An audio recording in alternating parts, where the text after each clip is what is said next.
everybody, we're live. Wednesday night I'm at the warehouse working on my nitro buggy, so currently I'm getting back to working on my radio tray. It's a hot mess right now.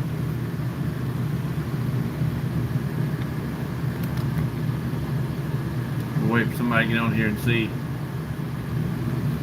if it sounds okay. I got the air conditioning going.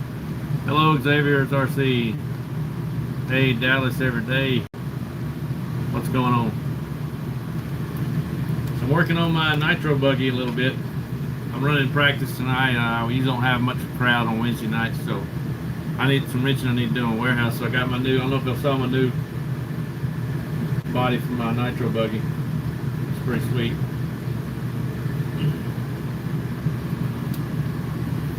Thank you. So I'm going back to my old style of radio tray. So I'm changing just the bottom piece. It's a mess right now. Doing pretty good, Dallas. How about yourself?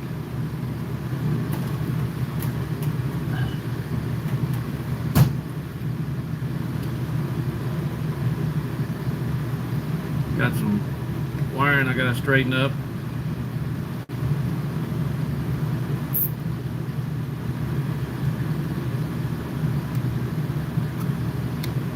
Hadn't done many lives. This is still kind of new to me, so bear with me.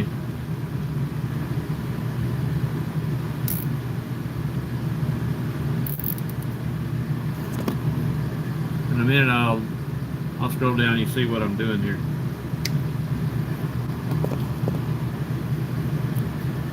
I'm out of the trailer. I got that. Can you hear okay? Is it the air conditioner too loud? It's hot as hell here. It's just rained. It's humid as can be.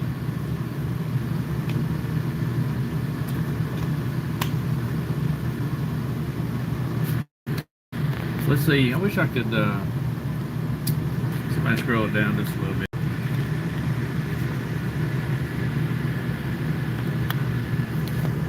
This tripod is a piece of junk.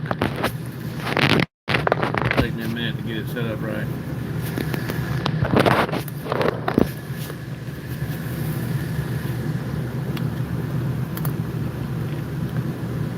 Okay, good, I'm glad you. Sorry, I can't get this tripod to cooperate. I got this tripod with my accessory pack for the GoPro. So what I got here, I got my new radio tray, got the balance cable already coming out. Now what I have to do is, I gotta fix my antenna. Do that first. Need to find me a little set screw.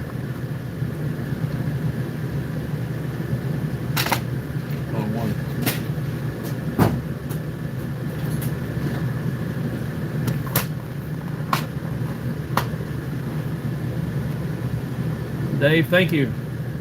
I appreciate it. I've been working hard trying to get my watch hours are getting close to monetized, so I'm doing my best. I'm about 900 away. Going pretty fast.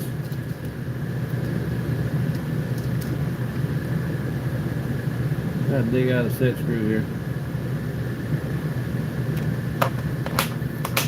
Started running the antenna outside on the nitro buggy, just a short one. So I'll just use this little short one. What radio do I use for racing? I use Sanwa M12S. Love it. I've done several videos. I did a video not long ago testing M17 versus a M12S. And so I got my little antenna there.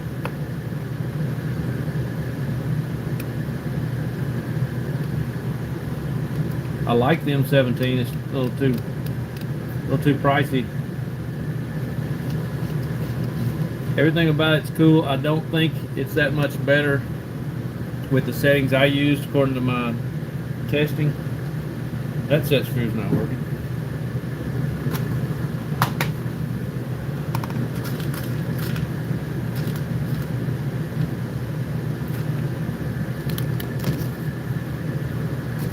Not sure what size it is. It's a little one. I wonder.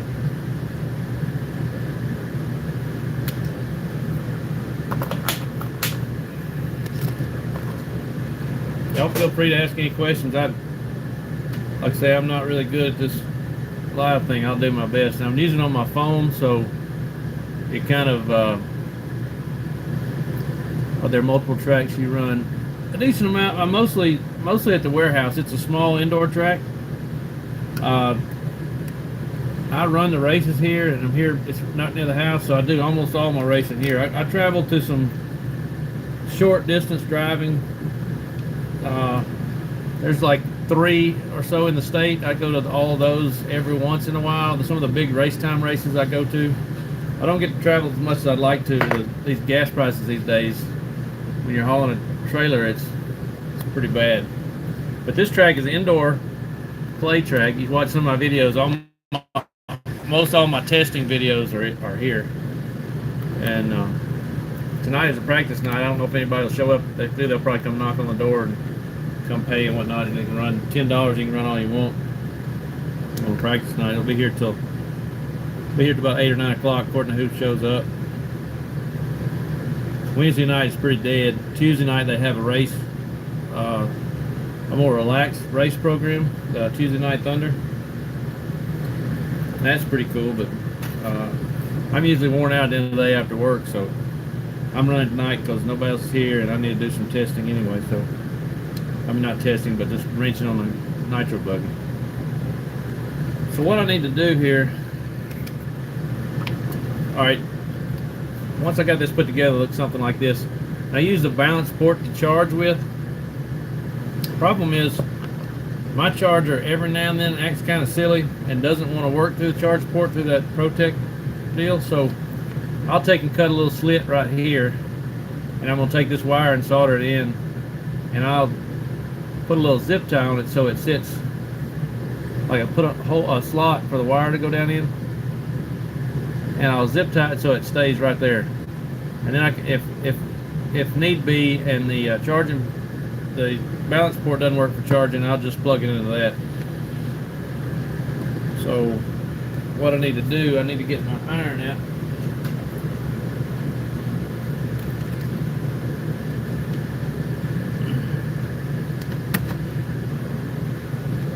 Go ahead and let it be warming up.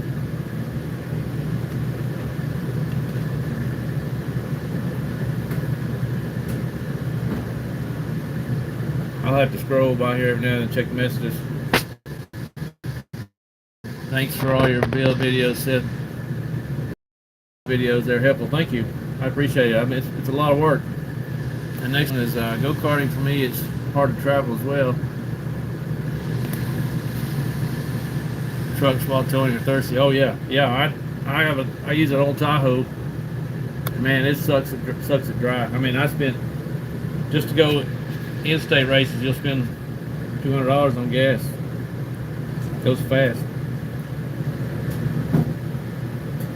So I'm gonna get my Dremel rigged up here.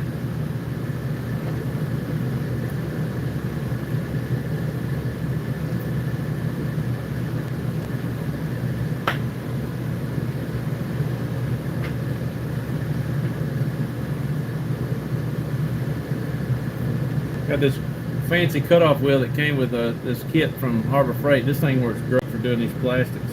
A little bit of metal here and there.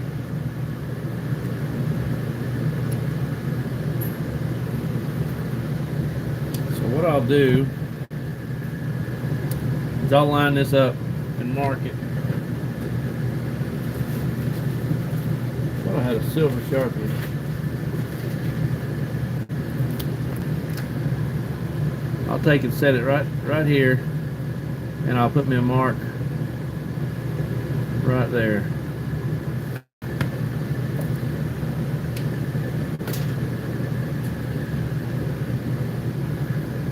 And you can get all these electronics out of the way. And I'll just come in here and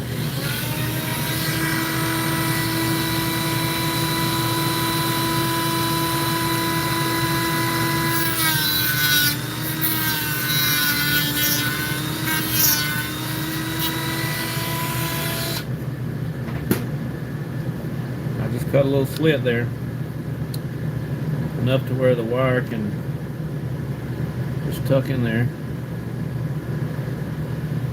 You don't want to do it too tight. If you do, you'll wind up cutting the wire. So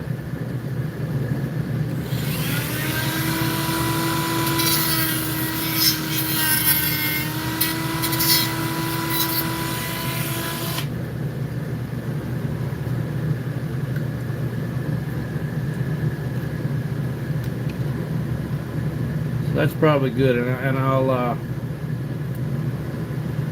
cut me another little groove right here for the zip tie.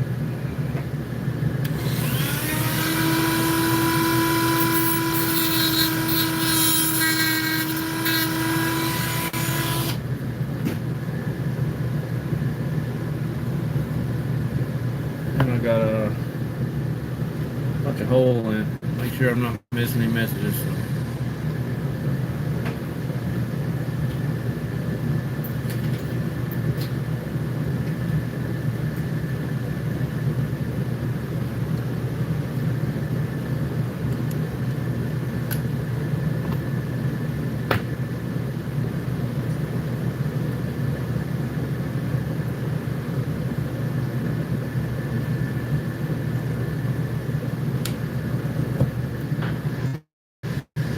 One.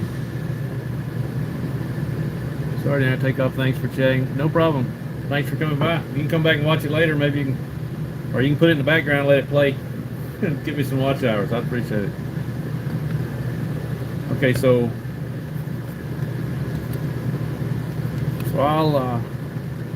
what I'll do, I'll come back. I'll put a little hole right here.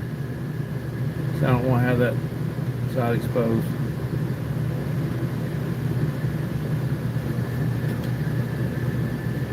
I keep my idle around 0.5.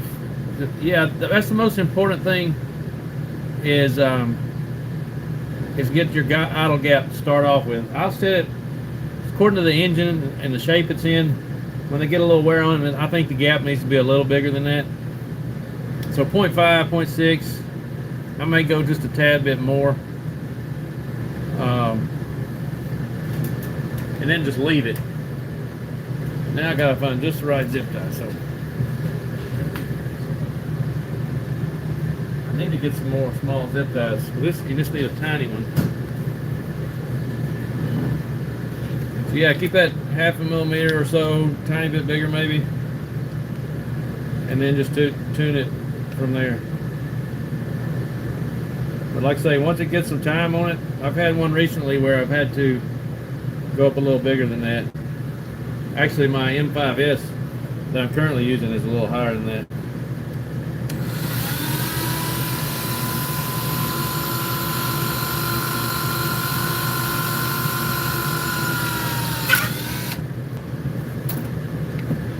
Okay, now let's see if it goes through that hole. Yeah.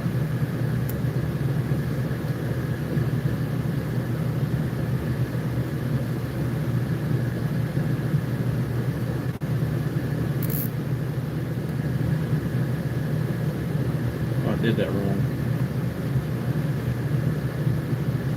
How did that work?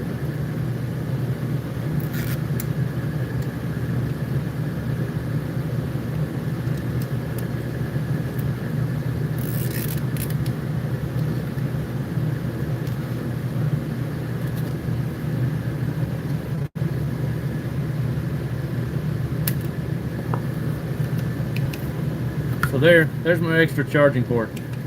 So once I got it done, I'll have that extra charging port just in case the other one acts funny on me. And where that slot is, I'll put some of the 3M strip caulk. I've talked about that before. It's a little gooey. Where's the thing? It's a little gooey, rubbery stuff. So I'll do that.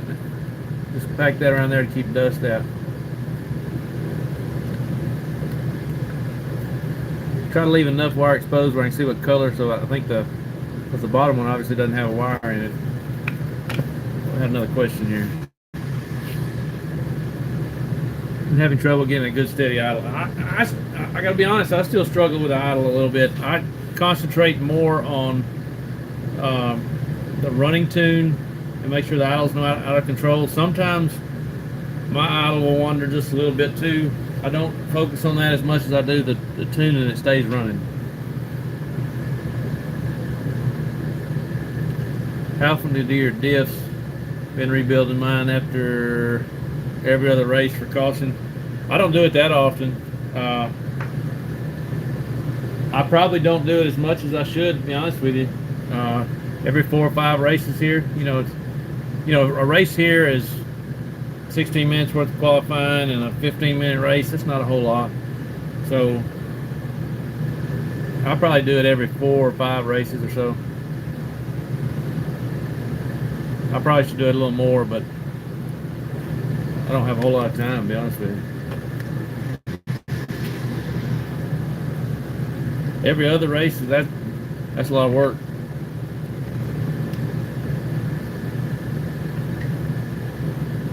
Okay, so now I've got to come in here and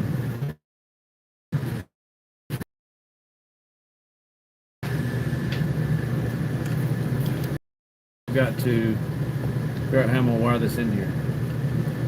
So I use, let me get something else to show you.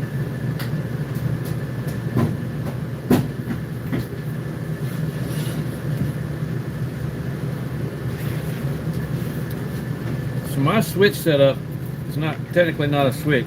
I've got the XT60 mountable plug, and then it's got the male part. I got the female part with this little jumper started across there with a heat shrink over it.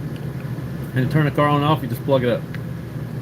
This thing has been foolproof. Every now and then I'll come in here and spread those little pins out to make sure it stays good and tight, and it's hard to get in and out. I've never had one give me a problem. The regular plugs seem to get more problem than anything.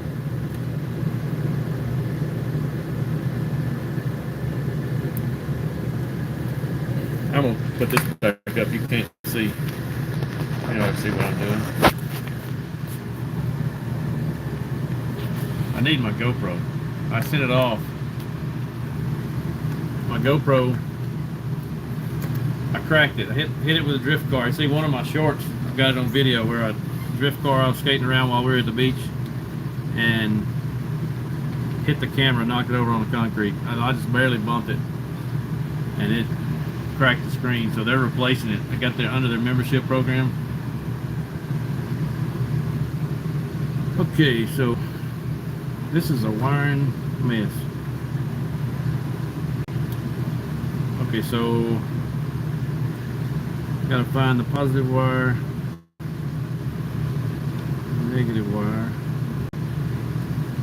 Okay, so we'll split these wires up.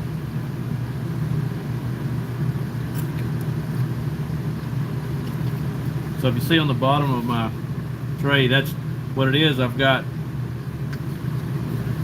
showed this in some videos before, but they're way back. My battery wire comes in, and I got this assault plug that's got the little clip that holds it together. One end goes to the battery, and I cut the other wire. The negative wire is cut, and one side goes to this plug, the other side goes to the receiver.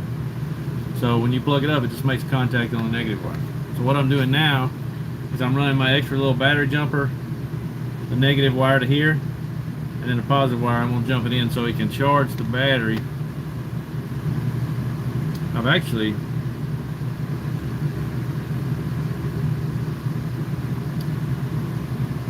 actually need to do it on the battery side.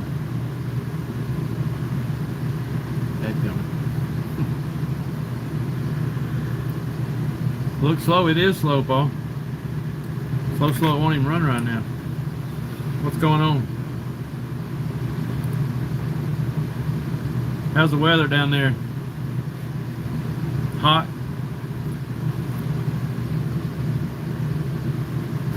Slow like you.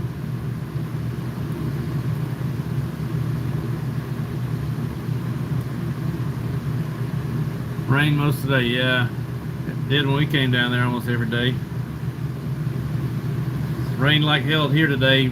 Right when we were getting ready to leave work, it started pouring, so I got absolutely soaked.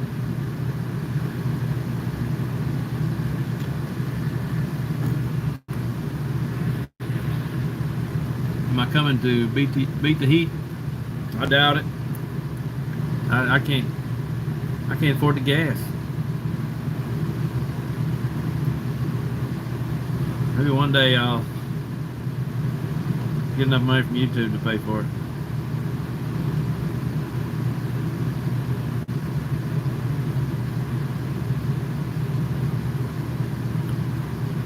Let's see, I'm gonna cut this. That's the positive wire.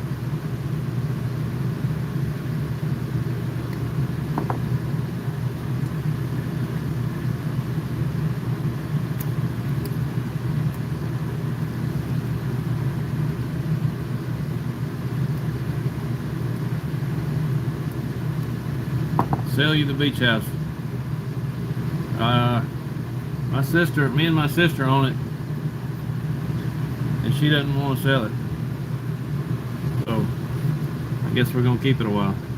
And I've talked about it. She ain't interested.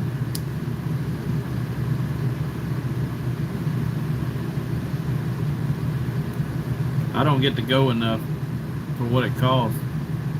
It's expensive to keep it going.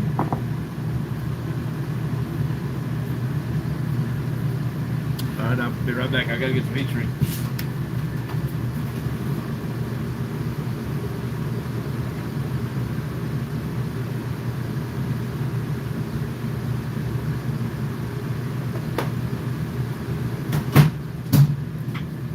Sorry, didn't have to go far. I wish I had my Gopro. This would be like what I'm doing.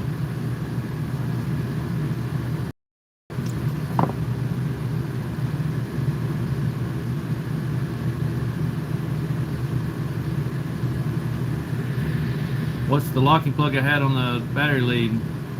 That's Assault RC makes that. It's just got a little tab on there, so it snaps in place. What I have found out, you got to bend that every now and then. It'll get to where if you unplug it much. I had it outside the tray and was using it to charge it that way, and it eventually bent and came loose during the race one time. So that's the main reason I'm changing this back. So what you do is just every now and then give it a little bend this way, and it'll lock in place. Let's see, where's the battery? Let's see if I can do this.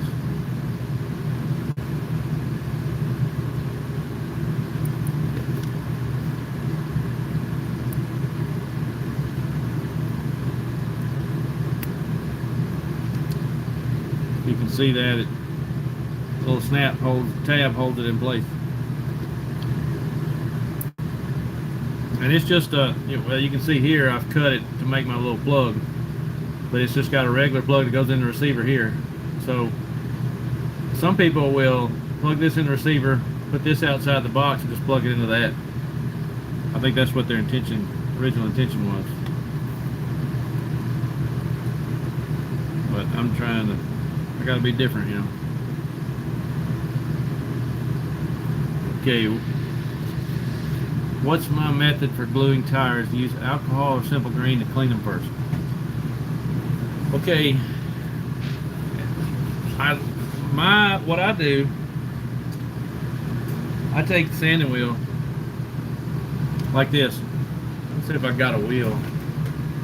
I don't have a wheel here, but I'll take the wheel, take this on that flat part where the tire glues, and run it around 2 or 3 times. Just scuff it and look at it, and do it on the other side. Then I'll clean it with simple green, and I clean the tires really good with simple green, and seems to hold up pretty good. What I used to do when I worked at my last job, we had a sandblaster, a bead blaster, and I take it out the bead blaster and bead blast the edges. That was the best way, I think, because it cleans whatever off there and works great. So I miss being able to do that. I've got a sandblaster home, but it's a little too aggressive for that. I may go back to doing that one day. I'm trying to solder this wire together.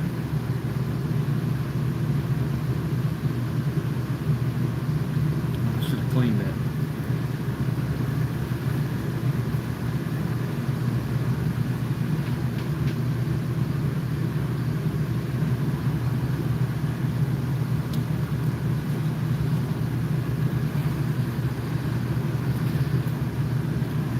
Green pad and brake cleaner on the wheel after. That works too. There's several methods. People do it several different ways. I started dremeling it just to make sure, get any kind of mold release off of it.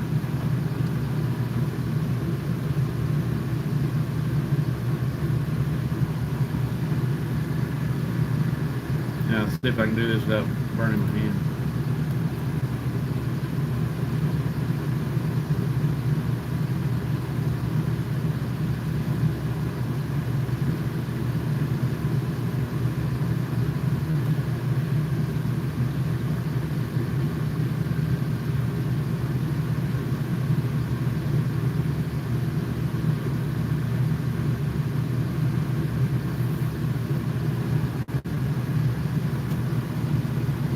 Got hot.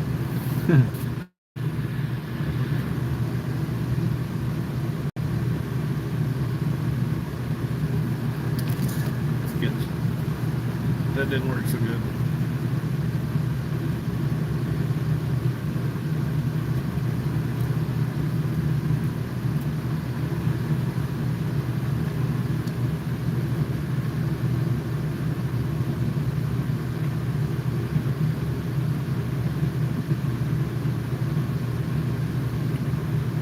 There we go.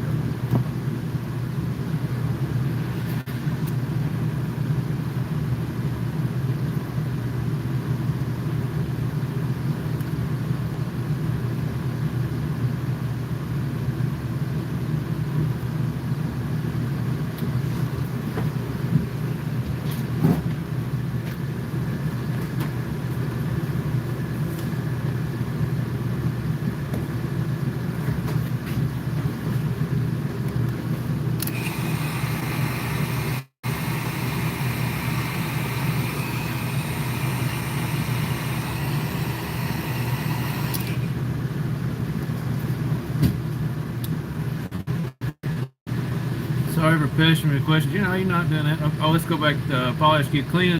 And more important, I found on the wheel, raw speed, I have found some to have the most mold release residue of all the tires I've used. They're all, as long as you do as much as you can, no matter what tire it is, I spend as much time as I can cleaning it, wheel and tire, just to make sure. That's really all you can do. Sorry for pushing me questions, but what about bearings? I've been cleaning them like once a month, brake cleaner, but do you oil them? I've been told by people not to after you clean them. I sell J&T bearings, see? And I go through, when I go through the car, I check the bearing. If it feels smooth, I leave it alone. I don't even clean it. I may wipe it off.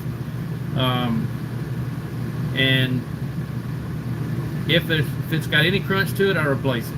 So I've got a ton of bearings here. I keep them in stock, so I just replace them. Now the clutch bearings, I do oil those.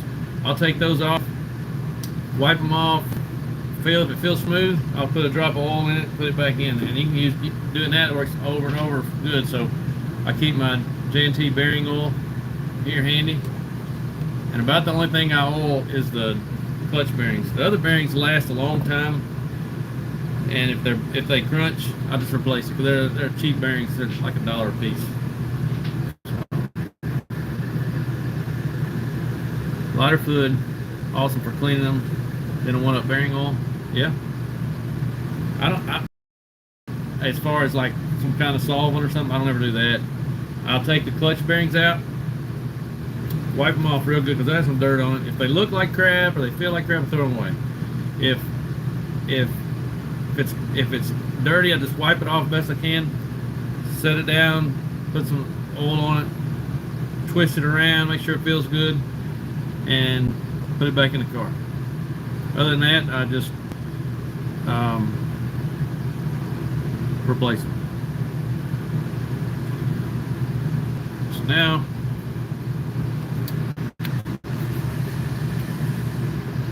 let's see if I can get this down here.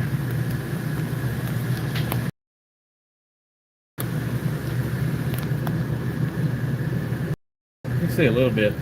So what I've done, I put my positive wire in here. This is a mess. I'm gonna have to do a lot of tying up and neatening up. So I've got to get my negative wire. I'll just try to make the length about the same. And what I'll do, I'll come in here, get the one that goes to the negative wire on the, wait a minute.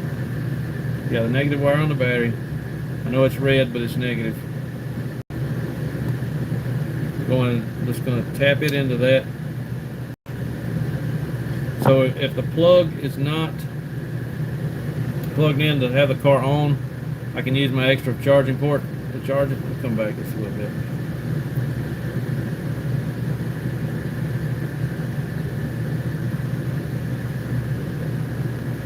I'll tin this. I need my helping hands out. I don't feel like getting them out. I need to buy me a new set of those helping hands for doing this.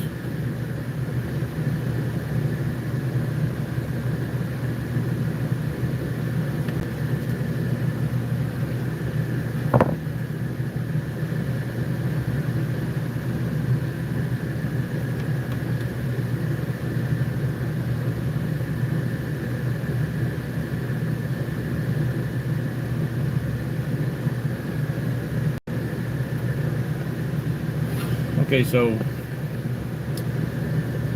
this will be the battery side of this jumper. So when I got it unplugged, I can charge it. So what I'm going to do, and this is a mistake I made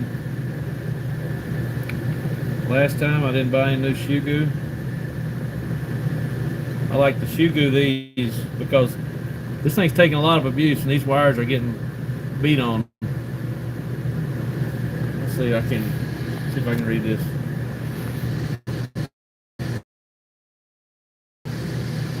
How often do I see people racing like your races in California?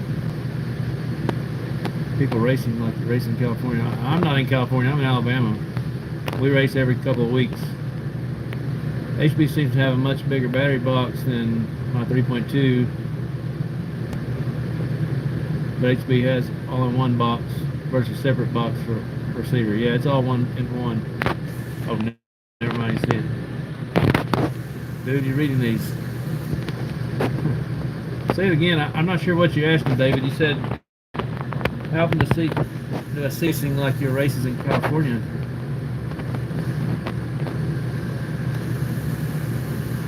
They don't race this hard in California. I wish they did. Now SoCal, they race a good bit in California. I just knocked something off.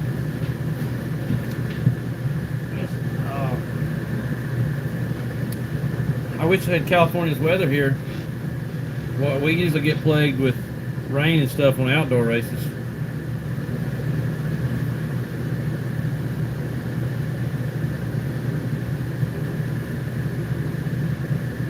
Put a little shoe goo on this.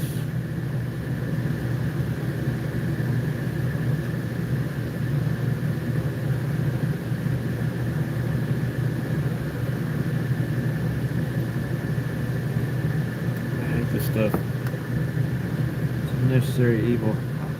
Hot glue might even be better.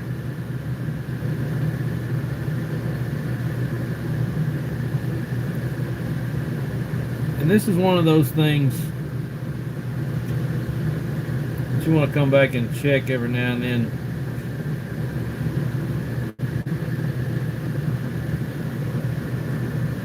Oh, it's gooing out on me.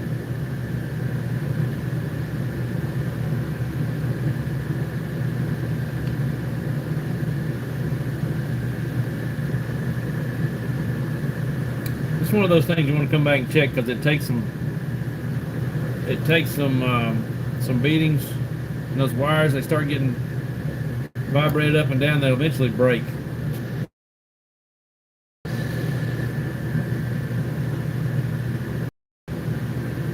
Warehouse is a unique animal. Yeah, it sure is. And you know, turnout here hasn't been that great lately. It's really strange, this area. This track should be covered up, in my opinion. It's indoors. You never have to miss a race because of weather. There's several times we're supposed to have a race and there won't be enough people to show up. Lately, I've been trying to change that. I'd just go ahead and race, even if there's only a couple of us. So, the warehouse is sick. I appreciate it. I love it. I do a lot of help running it and doing layouts and stuff like I'd like to. We're fixing to do a new layout pretty soon.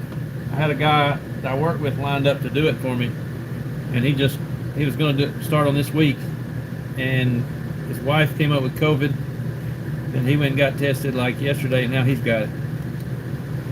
So a little bit longer, I guess. I'm trying to do it before the heat of the summer, but it's too late for that.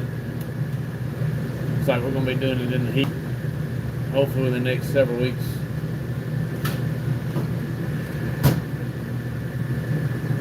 I gotta get some more zip ties. I'm completely out.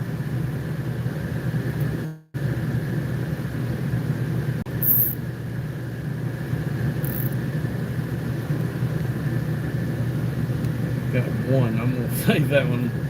Try to stuff all these wires in there without it.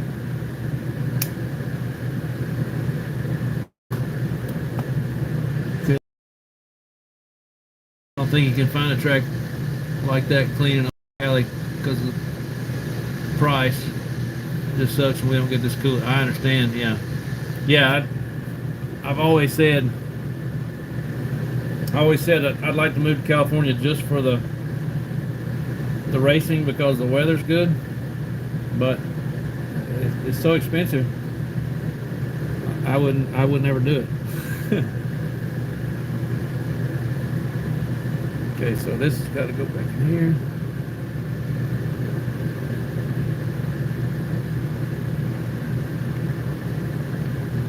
Yeah, there's some cool tracks out there, for sure. But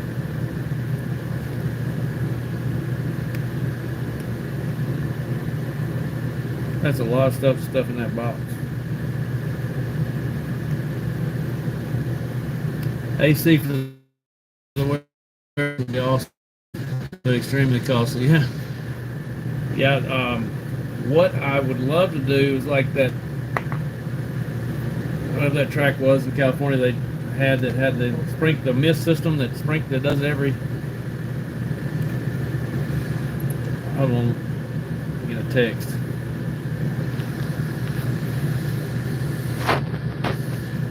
Wife's texting me. She has to text me on Messenger while I'm doing this. Yeah, the misting system would be ideal. So that shoe goop, man, that stuff cures fast. So now the question is, can I get all that in there? You have to be careful not to pinch any wires. Done that before.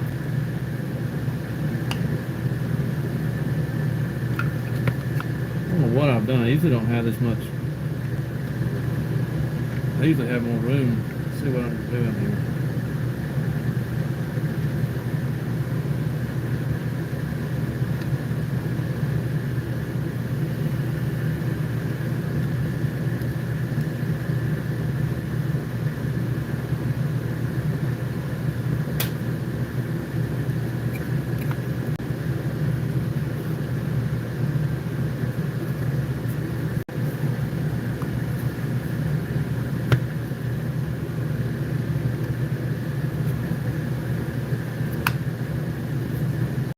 Got this end down. This one's messing up.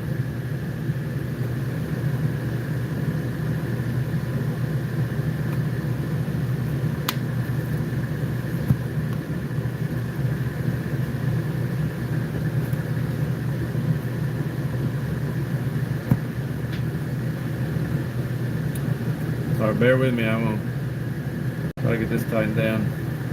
I'll check the messages in just a minute.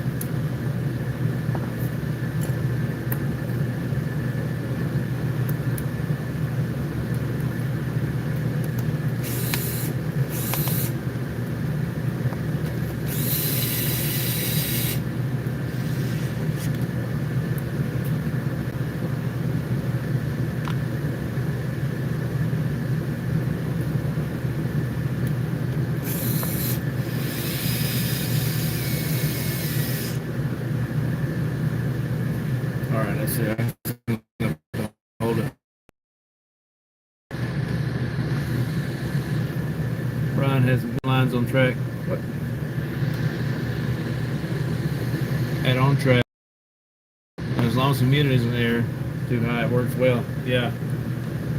We've got a sprinkler system that works pretty good. Matter of fact, that's on my to-do list. Sorry, I can't talk over that. That's on my to-do list, is to fix a couple of leaks we got. It's not hitting the track really good. A misting system would be ideal, but God, I can't get the work done or spend the money it costs to do it.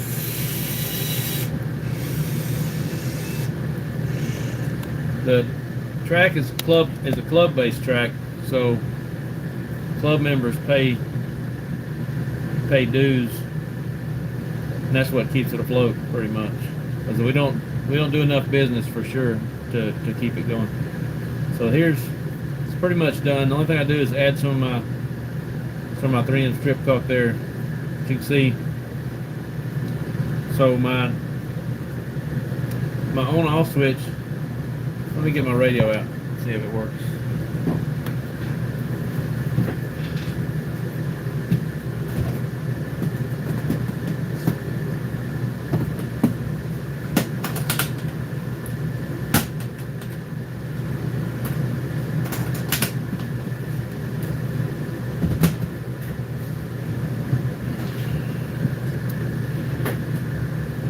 So let's see. So pretty much, to turn it on, you just plug this plug in. There's steering and throttle.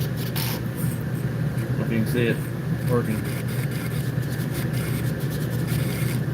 Working. So then, now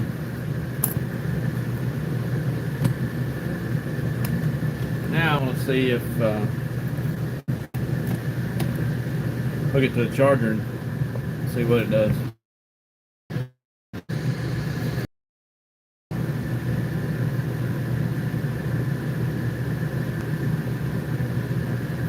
In fact, it's on the side of a well-established business.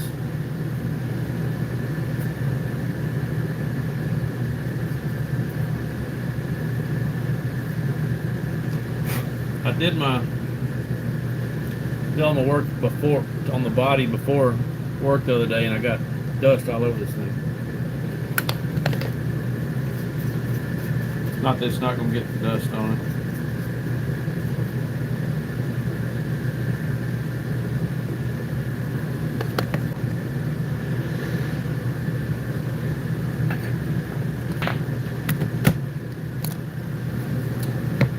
I need to plug my charger up.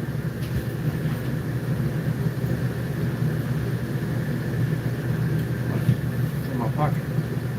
Took it to work with me.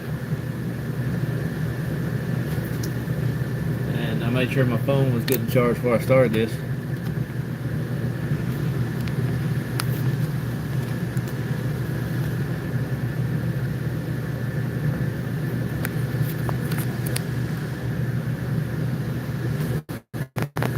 Do I remember X mods from Radio Shack? Oh, I don't remember that.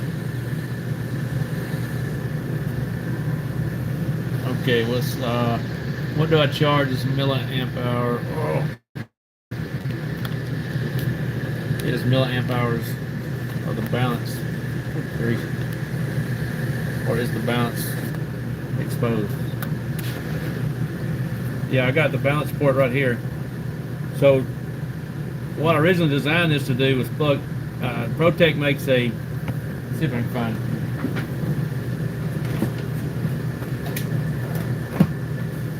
Protect makes a charging lead that you can charge through the balance port.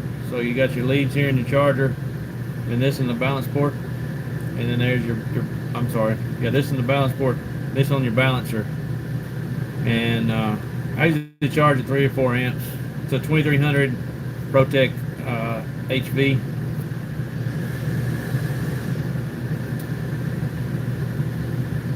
Xmod's Blue Civic. I'm not sure what Xmod's is. So now I got my spare charging port for emergency there.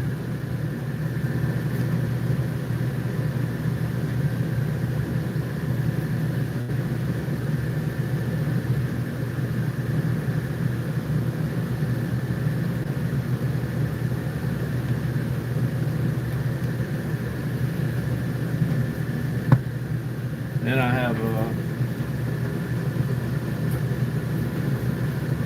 I just have one of these charge leads, so I can hook it like this if I need to charge it. The plan is to use this balance port charger. Let's see. Let's plug it up and see what happens.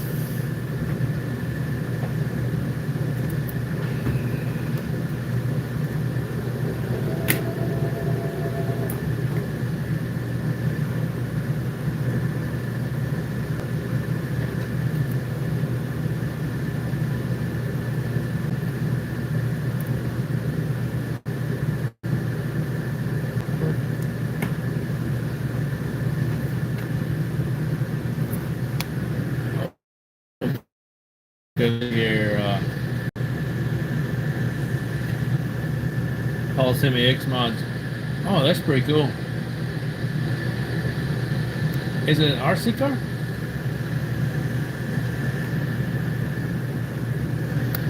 Paul sent me a link to it. Xmod 6 cells pack. Before I can remember modding another pack. They were super sick. Because as a kid, you could customize everything down to the shaft. That's pretty cool. I never saw those. I don't know if y'all seen my drift car. Hang on. This is my Civic Easy Hatch drift car. Looks just like my street car, except street car is in a lot worse shape. Paint looks not near as good. It's even got Zenith tires like what I've got on my car. The wheels, these are T37s. I wish I had those. I got some cheap wheels on it right now, but they're bronze. The car's the same color. It's to me a body on a associated TC4 chassis. I've got several shorts videos with that on there. I thought it would give me a bunch of views drifting around with shorts, but it didn't do much. Okay, so this thing says battery reverse. This is where this thing starts tripping on me. So I can meter, shows 388%. Go back and see if it'll charge. Charge, type, high voltage, 2S. Oh, it says 4,000, 2,300.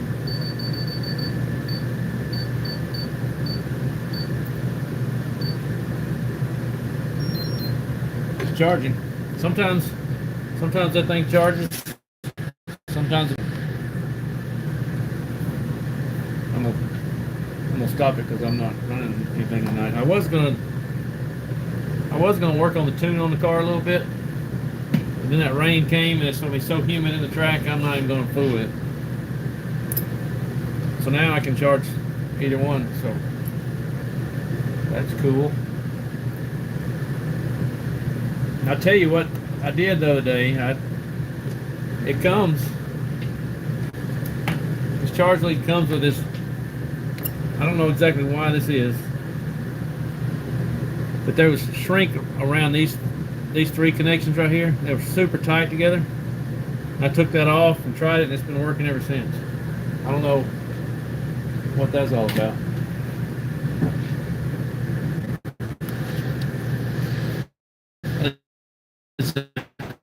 This camera back up.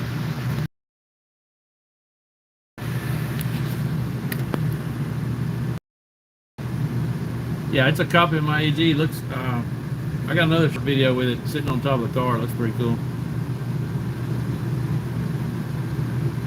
Thanks, David. Did you do LSV check? Is that the real one? On my car, it's got a B20 CRV engine in it, just the non-VTEC version. Runs okay. Yeah, I used to race one of those cars. HPI originally did those. Radio Shack. That's pretty neat. Is Radio Shack even in business anymore? I know that all the ones around here closed. They weren't doing any business. They died a slow, horrible death.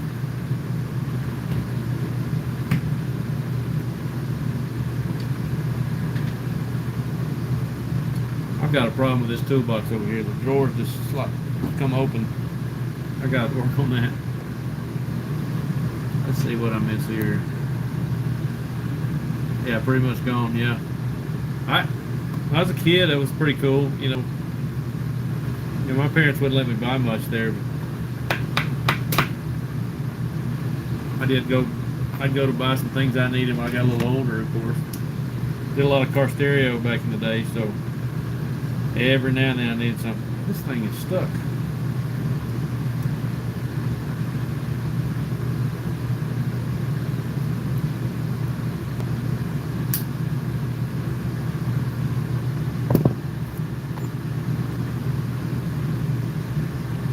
What's everybody else doing tonight? I need to go see if anybody showed up for practice, because I just got I'm out in the trailer and I just got it open in there. They can come on in and start running if they want to. I'll go check on them every now and then. I planned on. I had a problem. I don't know if a lot of people I may have said I had a problem with my M3X engine. My favorite buggy engine cracked. There's a crack right there in the housing, so I'm not running that one anymore. I like that one better. I have this M5S that I ran in Truggy. I don't like it as much for buggy. So the plan is, as soon as I can get enough money, is to get that new MXS, I think it's called.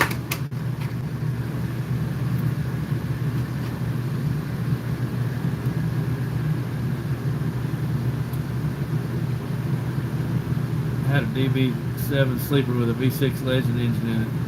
Cool. I got to go to the hobby store and look at gas-powered RCs, but it was always like too expensive. Yeah, my dad was real conservative. He's still around. It's not, but when I was a kid, he was real conservative, and there wasn't any spending money on stuff like that. I got some RC cars when I was a kid, but they were never any kind. They were just little toys. I had some pretty neat ones, you know, but nothing like this. I started, as a matter of fact, I was lucky enough, my granddad owned a car dealership. He bought me a Nissan 200SX when I turned 16. So that was pretty awesome. And I always wanted to do stereo in it. I was really into that. My dad wouldn't let me buy nothing, you know. So I started working, making my own money. I went and bought a set of speakers just to get started. I bought like door speakers, just cheap ones. And I came home with those, and man, you would have thought it was the end of the world. Well, he was not happy. And what he didn't know is that was going to turn into my career path. So I started doing car stereo, ran a stereo shop for a long time, competed, it went totally nuts. I overdid it just like I do everything. And so that pretty much got me going in the automotive industry. That's what started all. Then I got into racing, drag racing, Hondas and Nissans and stuff like that. And I developed all these skills because I couldn't afford to pay anybody to do it. So I had to learn how to weld, I learned how to fab, I learned how to build speaker boxes, how to wire pretty much anything. So my skill set wide, because when you do car stereo, you've got to know how to be a carpenter, you got to know how to be a woodworker, you got to know how to be a upholstery guy, an electrician. There's so many skills involved in car stereo. It's a great learning experience if you're getting in the automotive industry. Now, what I suggested, I don't know, automotive work is tough. When you get my age, it's pretty hard work. So what I do now, I take all those skills I use and I work at a place that sells, services, and builds garbage trucks, roll-off trucks, any kind of municipal service vehicle, like the roll-off trucks that build just the big garbage trucks. I build those. What I've been doing this last week is putting a PTO clutch pump on a Hino truck. They had me do it because it's almost like putting a supercharger on the car, and this thing's real complicated. Nobody else really had the skill set that I have to do it, so it just came natural for me to do it. So that was like a history of my career. I missed a bunch of them. Oh yeah, they get older, toys get more expensive. 0.6 ohm, plus 0.6 ohm woofers or something. I had a Nissan truck with 12 15s in it, about 7,000 watts, which was a lot more back then than it is now. It was pretty nuts. I was Alabama State SPL champion for a long time. It's like the third loudest in the world.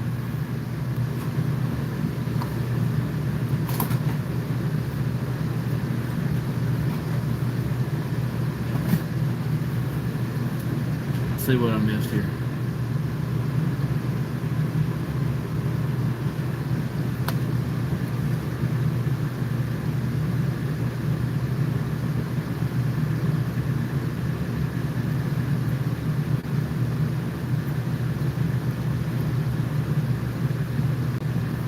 I'm just putting my 3M strip caulk around the holes to keep the dust out. I've showed this before. I'll show it again. This stuff, 3M strip caulk, it's a gooey black stuff. It stays kind of gooey all the time. It's sticky, so you can just like mash it down and shove it in places like that. We use that in car. I got that from car stereo. We called it monkey doo-doo. Anytime you had a little hole you had to fill in with whatever, we'd use that for all sorts of stuff back then, but monkey doo-doo we always called it.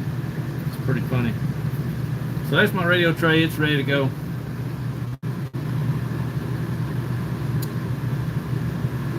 I'd say 12 15s. I need to do a video of back in the day. How did the wiring go for the 12 15s? I had 12 Orion XTR 15s, dual voice coil. So each one of them were wired in parallel to 2 ohm stereo, and each amp was putting out about 750 watts. They're only like a 300 watt woofer, but I was putting about 600 or 700 to it, so they wouldn't last long.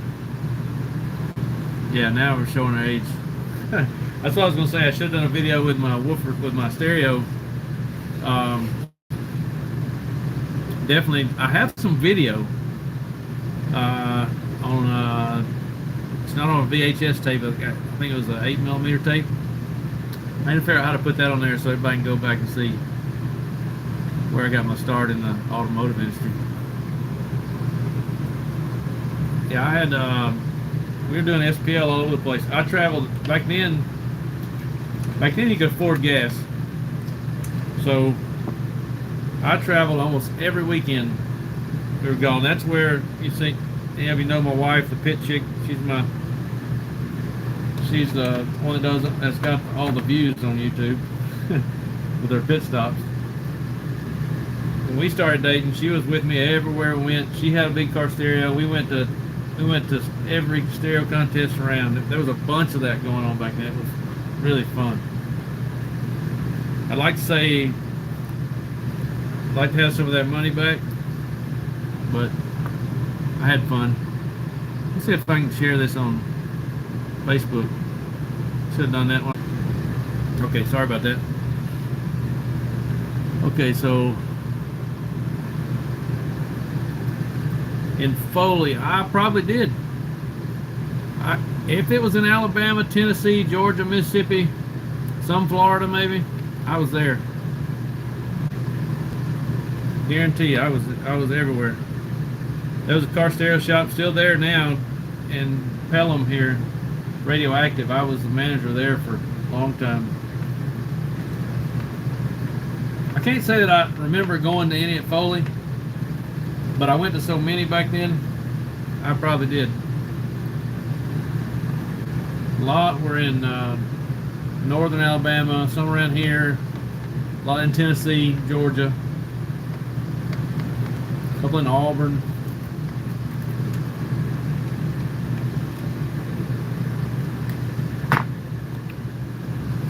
I was sponsored by Ryan there for a while.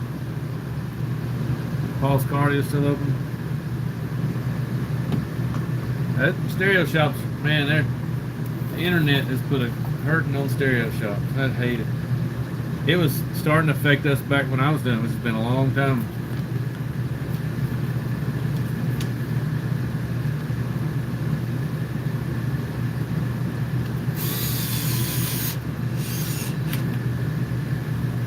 I was trying to get my nitro buggy ready to race Saturday, and I forgot what bad shape I left it in, so I aborted that and went to run e-buggy. I've been having battery problems in e-buggy. I've been running these batteries for a long time, and I think they've hit their lifespan. You know, I don't know. For me, it seems batteries last so long, then they all start going out. So I was in the main.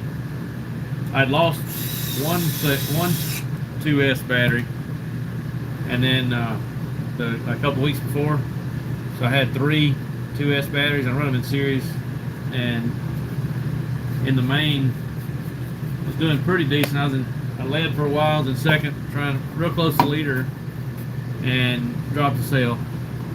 It didn't matter anyway. I was already having problems, so.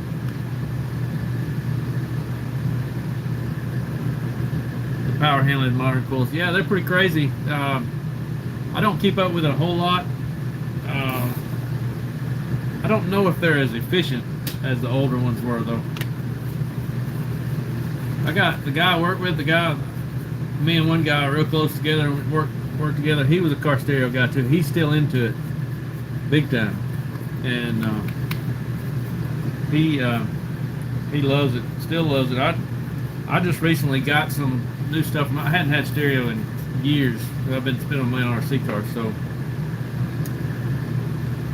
in my hatch, I just recently bought a set of Audison 6.5 components.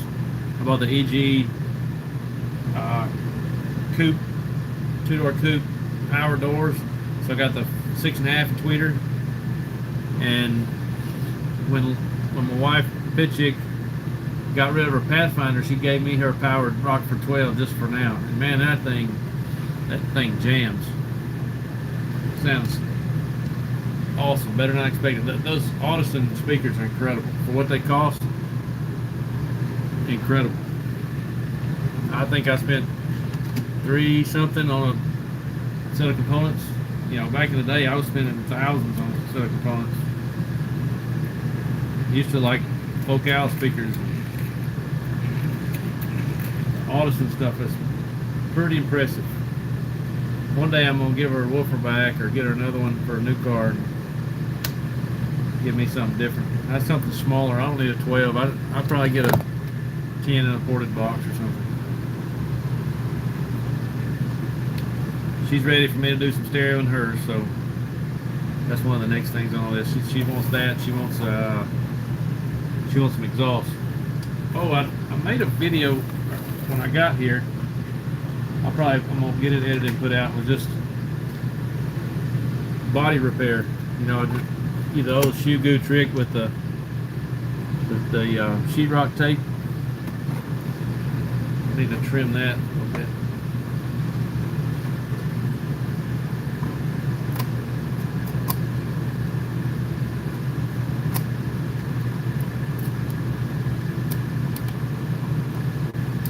So it's about time for me to buy some more e-buggy batteries. I got some ideas. I want to make some changes to my e-buggy. So that I got to get some batteries. Got to come up with some money somehow.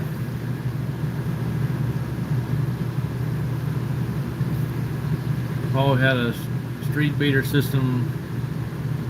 The WJ. Got the truck, it was a pair of 12s with 1800 watts.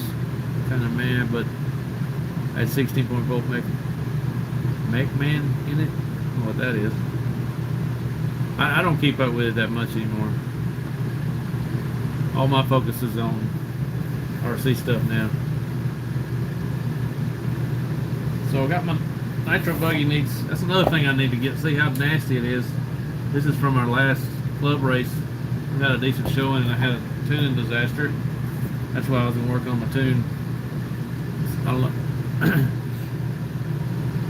Okay, let's see. David here. Well, let's see. Paul, I missed one. Says the shoe glue without the tape on my e-buggy and held up really well. I've never tried it like that. Maybe I need to do that. This body is J Concepts AE body. You know, the HB used to come back, have that swoop back like that. To me, and on a HB is the only car I've ever had that I actually can feel a difference in the type of body. You know, this is the regular S15 body. Looks like this. Cab forward with a back cut swoop down. This body, the car feels more aggressive. For whatever reason, I can't explain it. This one feels smoother, even at the warehouse, which, you know, that goes against everything I thought because the speed's not high enough. Maybe in certain places it is, but the car really does feel easier to drive. Maybe it's in my head. I like that body. I think it looks cool. It doesn't fit great. It's an AE body. Like I said, I had to do some weird trimming stuff on it. I've got, you know, I've been on this. I haven't been able to get bodies for a while, but I just got these. That's my new candy practice body for a nitro car. It's going to be a McMahon aftermarket alternator company. I had a big alternator on mine. I can't remember the brand, but it was a couple hundred amps. Ever tried an RC snowmobile type RC? I only seen him once on YouTube channel. He literally made it so fast. That I haven't. I don't ever have snow to run one, but I guess you can run it on other stuff. Sounds cool. Yeah, they do get dirty fast, especially nitro. You know, it gets spilled during the main when you do pit stops.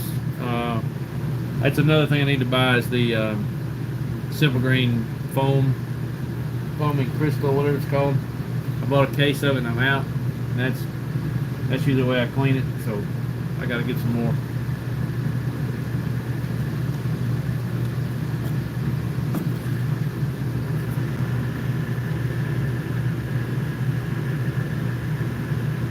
Pulse. Maybe next time I run the warehouse, I can keep my truggy out of the pits. What is this? I got an arrow in there covering up a message. Right, forgot about the nitro. Yeah, the nitro, you know, obviously the oil comes out here, so it gets all in the back. You see, this is, I've actually wiped that off with a brush several times, but you can see it gets pretty dirty. And the warehouse is indoor track. It's not super dusty and everything, so it doesn't get near as dirty here as some of the outdoor tracks. Like, you can see that filter probably needs to be changed, but that's after about 2 race days.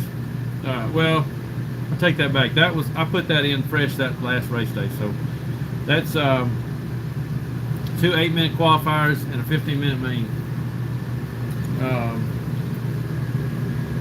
Not super bad on the back. This car's fairly new. Both my cars are fairly new. Upgraded to new ones not long ago. 320 amp alternator. Jeez. Some of these trucks I'm working on have some big alternators. And brings back memories when I see them on there.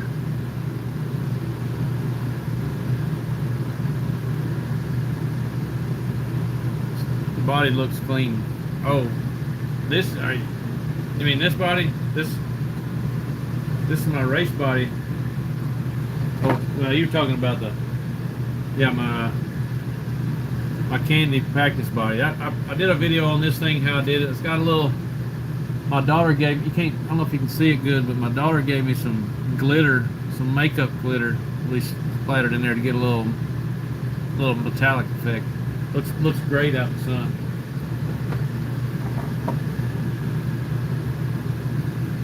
And if that body's, if it's clean, it's because I wiped it off. It was, normally it would be a lot of dirt on the side after the race. See, I got all my duct tape covering everything up. It's going to get heat or get rubbed on or whatever. I haven't done this one yet. This one's fresh. I just did it. I've got to trim some of the edges and stuff, like drag of the knife. I might do that now.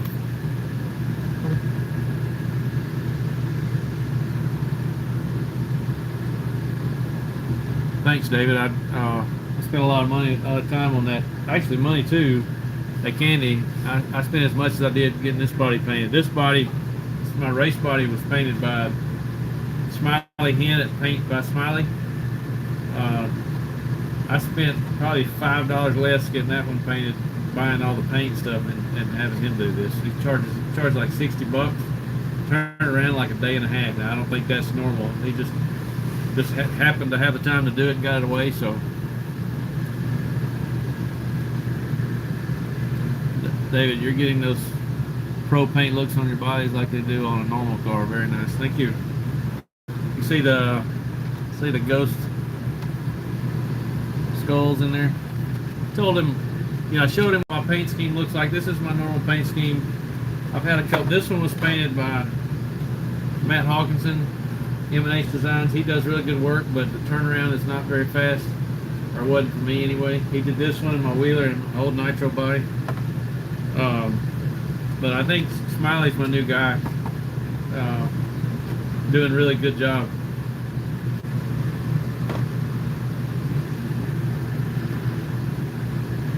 Oh, I was going to trim on that some. So I've got, you can see, I don't know if you can see this, but there's these little burrs and stuff from the Dremel. I take a knife and scrape all that off. I got a better knife here.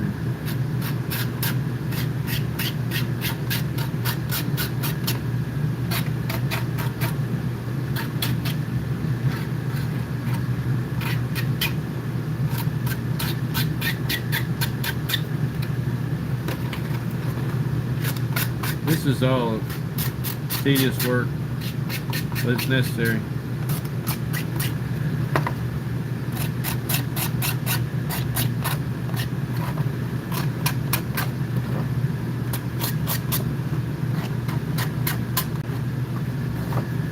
I missed a couple there. What's up, Wayne RC? The ghost. What the hell? Oh man, those are some sick bodies, dude. Thank you. It's damn time. This one's for you. Cheers. See ya. All those tedious work that needs to be done, yeah.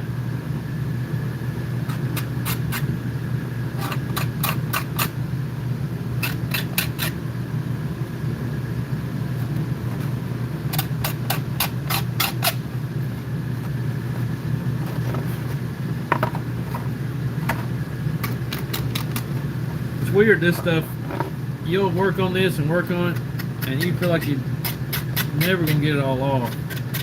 And you go run the car one or two times, it's gone. It's like it vibrates off, I guess. But I can't stand to see it on there, so.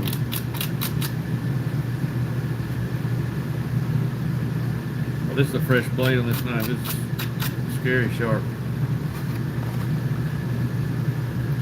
Getting some text here. I have to get people to message me on Messenger when I'm doing this live, because live from the phone it won't let you do anything but that. You get those little pop-up bubbles. You can access like that. So I told the pit chick, if you want me, that's the only way I'm able to answer. unless there's something I don't know about.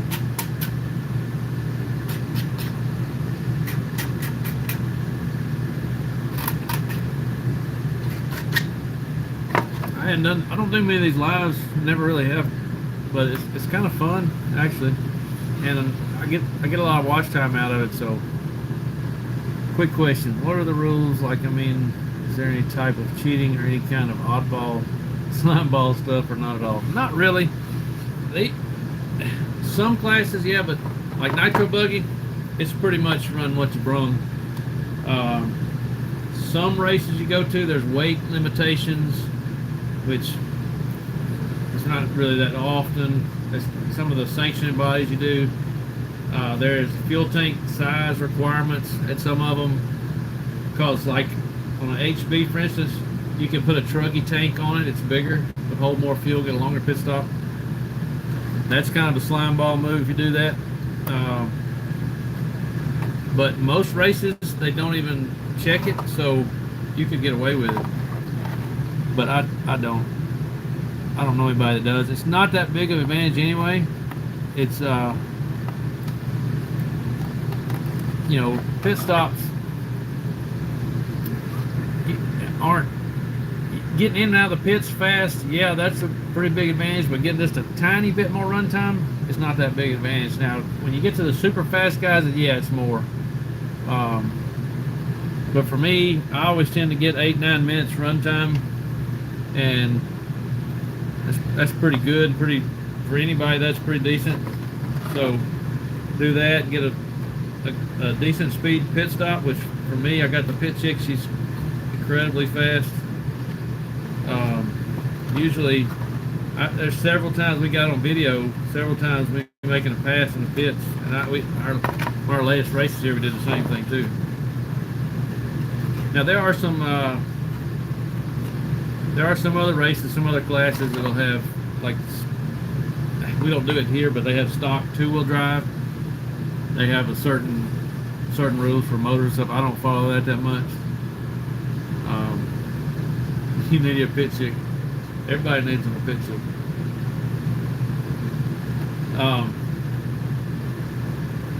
Speaking of the tent scale, I'm gonna probably another month or so, I'll be getting the new HB tent scale stuff. So my channel is going to be heavy on that. I'm getting a new two-wheel drive and four-wheel drive to do some videos, build videos and test videos. The new two-wheel drive is everybody's really excited about. So we'll see how that goes. Hopefully next month or so we'll see them, and I'm going to be busy doing that. Oh shoot, let's see. That's what it sounds like. You'd be adding a lot. Kind of like you'd be adding more weight, slowing the car down. Try to do that. Not really. The cars are fairly heavy. They're about 8 pounds or so. A few more grams. Doesn't really make that big a difference. I've actually got me a Gopro Mount. I've been mounting the Gopro on the back, just on the back shock tower. Just put a heavier spring on the back. I ran an e-buggy race with it like that, and kept up with the fastest guys. Doesn't hurt it. Hurts it a little bit because you got a big old camera set up there. The weight's up real high, so the center of gravity's all screwed up, and it affects that. But everything else, not really. If you had a little more weight up there, I don't think you'd even hardly notice. Maybe I need to make a video testing that, put the truggy tank on there and just simulate what somebody would be doing, what kind of runtime they get and all that. Not in a race condition, but just on a video. I think that'd be kind of interesting.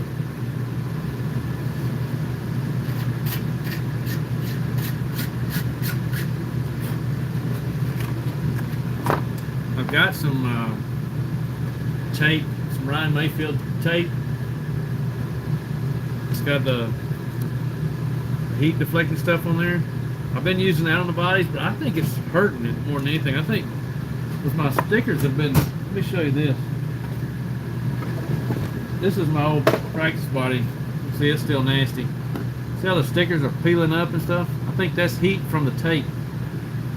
So I'm going back to see that he got all the tape in there. The only reason I got this orange body is I bought a used car from a guy to get some parts off and to sell. This body came already painted. It turns out it looks pretty cool. I ran that for a while because I couldn't afford to get any bodies at the time, and I just used that. That was going to be a practice body. I wasn't able to buy any race body, so I won't be running this one unless it's an important race. I'll use that practice body most of the time. Yeah, 8 pounds. Yeah, the GoPro, if you look back, I've got some videos with the GoPro on-car camera on the, you may have to go way back because I've been doing a lot of videos. Maybe some of the race action playlist. And I did the GoPro on the Nitro car first, then I did it on the e-buggy. I actually ran a race with on the e-buggy. That was pretty interesting. There's some footage, a couple of shorts I did with it on there. Being a local fast guy, Joseph Wickerson, have some race footage, some shorts with race footage on there. My GoPro, let's see where my GoPro mount is.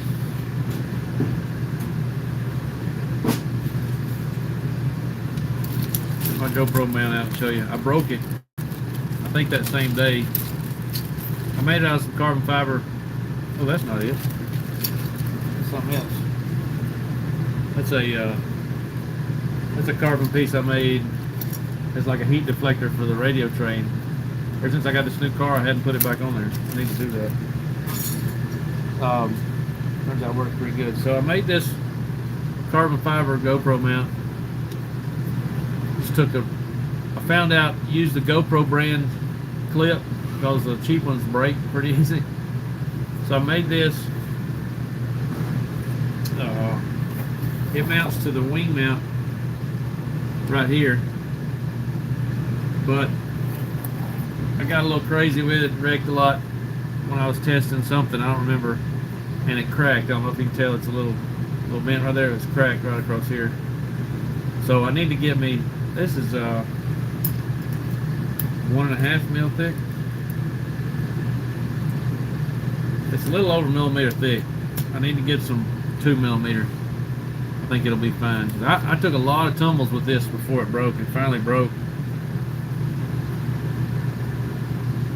Let's see, it's kind of cracked around there. I bought this carbon sheet on Amazon for something else. Oh, I made that heat shield and a couple other pieces. I made this carbon gas tank shield with it. Made all kind of little knickknacks. And I just had it laying around and made that. So I'm going to get a little thicker piece and redo that shortly. I keep that in my red springs, the heaviest ones down here. That's the only thing I really change on the car is put the heavier springs on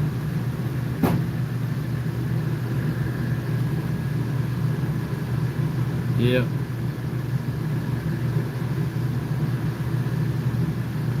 How much your purchases go on from eBay to Amazon? Because I remember back in the day, if you wanted anything or cheaper related, it's more than likely coming through eBay. Yeah, used to, I bought everything from eBay, and my wife, the bitch chick, she started using Amazon for a lot of stuff. That's the way, I think that's a lot of women do.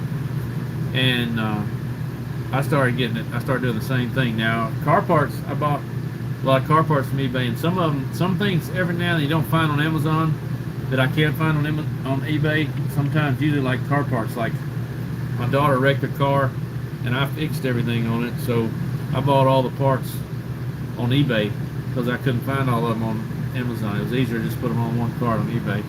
But I like the Amazon. I like how you go on there and you just click buy now and swipe it. That's pretty cool. And she gets some kind of rewards and stuff like that. And I want to buy for this Amazon Prime Days, what's coming up. I need some wireless mics for doing YouTube videos, and the ones I'm looking at were 20-something% off. I want to buy those, so just if I can swing, it wasn't that expensive, a little over $100 for a pair of wireless mics. The idea for that is, my biggest plan for that like videos like this, you'd have a lot better audio. And you're doing like I did a couple of videos with a couple of people in it, and the audio wasn't that good. It'll fix that. But my biggest plan for that is pits during race videos. I want to have GoPro on the pit chick on her POV. I want to have the smaller. I found a smaller camera I can put on the car so I can use it in race conditions. And I want to do that and have our pit conversation on the headsets. That's where the good footage would be. So that's my plan. I'm excited about that because there's some of the conversations during those races are really good.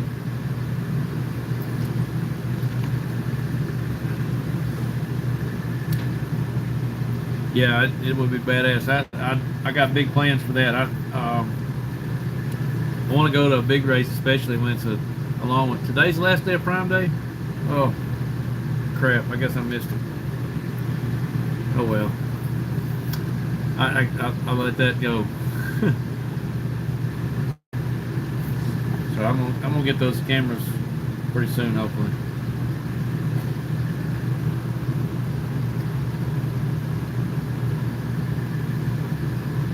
Crap! I can't believe that. I thought it was a couple more days left.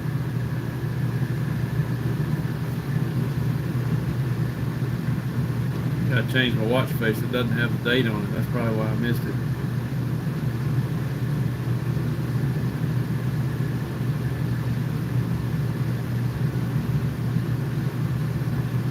I gotta change to my Rolex date watch. Yeah.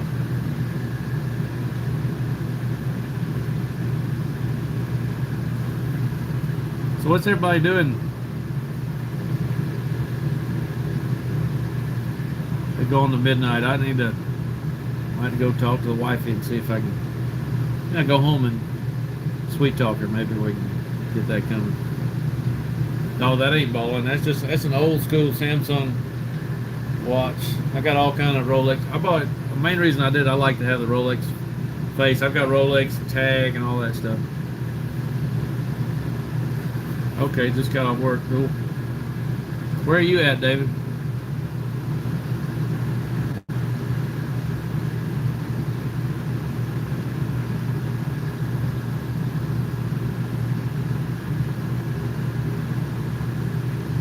Yeah, nice to have one with you too.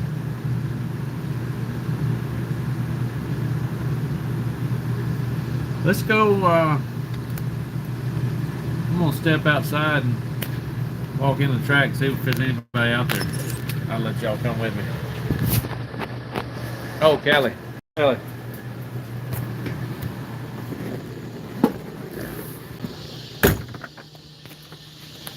Yeah, there's somebody here.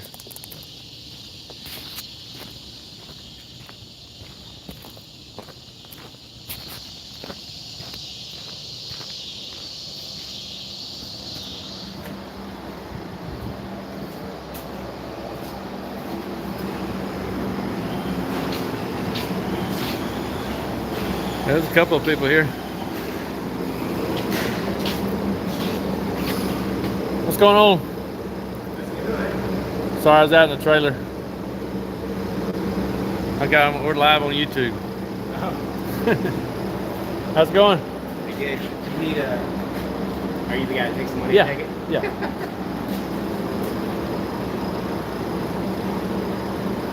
That's for both of us. Okay, cool. Thanks. No problem. It's our first time here, so. Oh, your first time's free. Yeah, just keep it. Yeah. We're having a good time. Just keep it. Okay. We'll be back. Well, I appreciate it. Yeah. I'm out. If you need me, and I'm not in here, I'm out in that first black trailer out there. Oh, okay. I'm out there working on my car though. So. Okay. We got some new guys here. They got their short course trucks.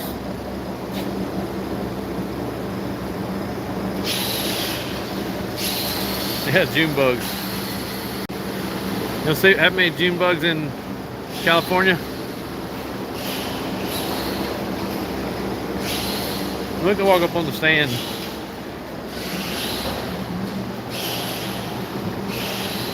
He got some lights on this one. That's cool. Right, Traction Slash, I guess, it's two-wheel drive. That one looks like four-wheel drive. That one's two-wheel drive.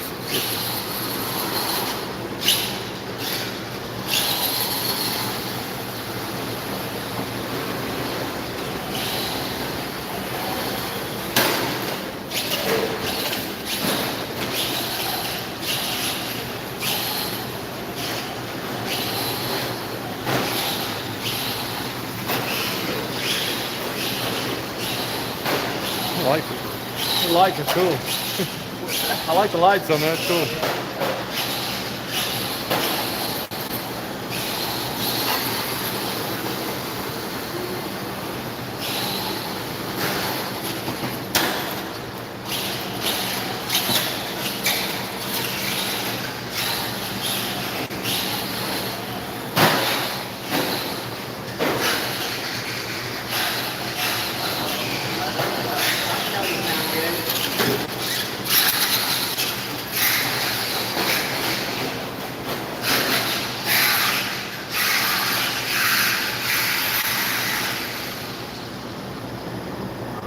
That doesn't sound right.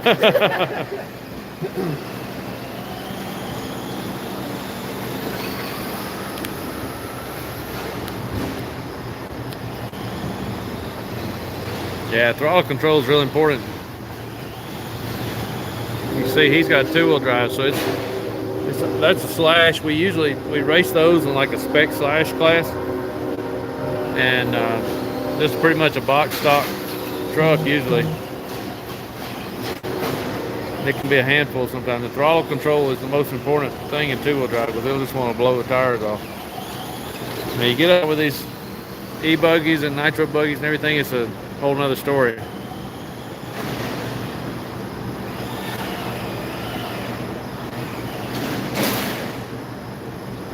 Oh, I'll get it.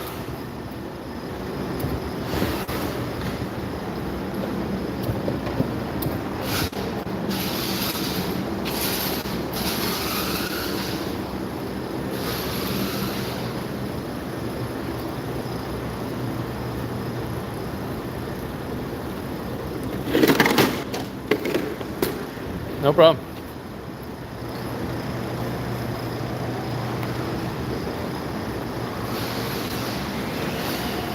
Yeah, steady throttle is important. You learn how to drive, the more steady your throttle can be, the faster you can go, really.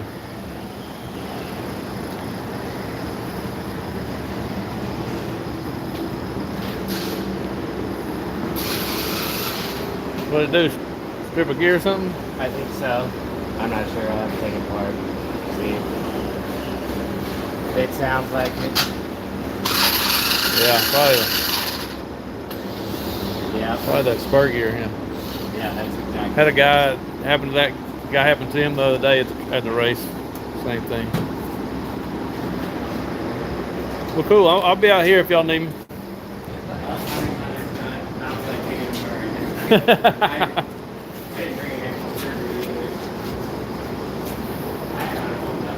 Now they have, does yours have the one where it's locked, the mesh is locked in place, or is it adjustable? No, it's got a slipper clutch right now. I have a center diff for it also, but right now I'm running a slipper clutch. Okay. I know some of those have a little thing that locks the gear mesh in place. Those usually wind up breaking the gear, you know. It's better if you can make it adjustable and get it a little tighter. Yeah, this is the first real run with the new brushless, and I've changed gearing also, and so. Oh yeah. I probably didn't get it, the pinion in the spur. I guess. I think it probably stripped the spur gear is what happened. Yeah, probably so. All right, I'll be out here in the trailer. You felt Amazon purchasing. Okay. Sorry, I had a problem. Okay. Sorry, I had a problem. When I go in the track, I forgot to turn the Wi-Fi off. When I go in the track, it connects the Wi-Fi, and the Wi-Fi in there sucks unless you're upstairs in the pitting area. So now I'm back out the trailer, and it's fine because I lost that Wi-Fi signal. Problem is, I cannot actually. Mike can come down. If I can turn the Wi-Fi, I can turn the Wi-Fi off here. Okay, maybe we won't do that again. Sorry about that. See, the guy had his short course truck out there and stripped the spur gear, I think. So you're buying a nitro car tonight?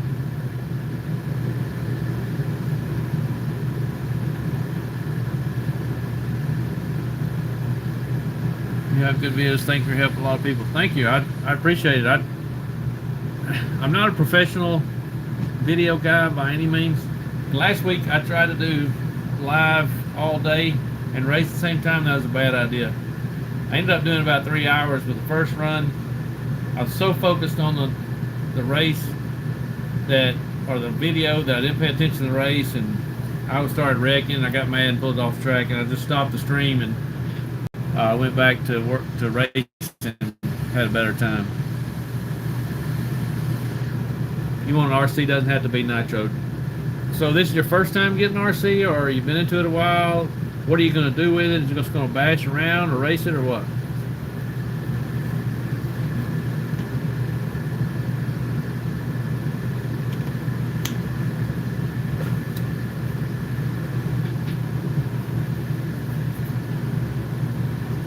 I'm about to have to go take a bathroom break.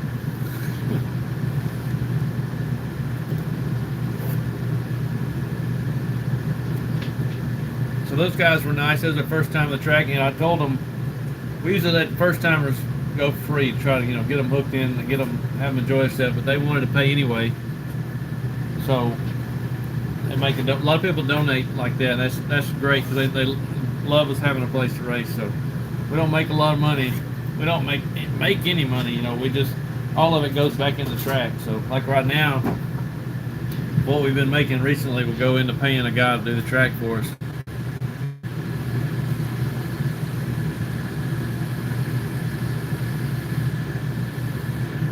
Only small 4-cell stuff. Honestly, if you're just getting one to play around with and want to have fun, the Slash is what I always recommend. It's great to get started with. You can get one ready to run pretty cheap, and they're pretty durable. The 2-wheel drive is not as fast. It doesn't break as much because it's not as fast, which is a good thing. So it's a good one to get started with. They make a 4-wheel drive one as well. Every hobby shop has parts for it, so if you break something, you can go get it. And you can always let that be a stepping stone. Don't let that be some kind of race car. Just get something to get out there and have fun with. So I always recommend everybody get a Slash. That's what those guys are doing, a 2-wheel drive Slash. In our area, which may be different than anywhere else, spec Slash is huge right now. Fast guys are doing it, slow guys are doing it, or medium guys, beginners, everybody's racing them. You just take a stock Slash. As a matter of fact, I've got one here.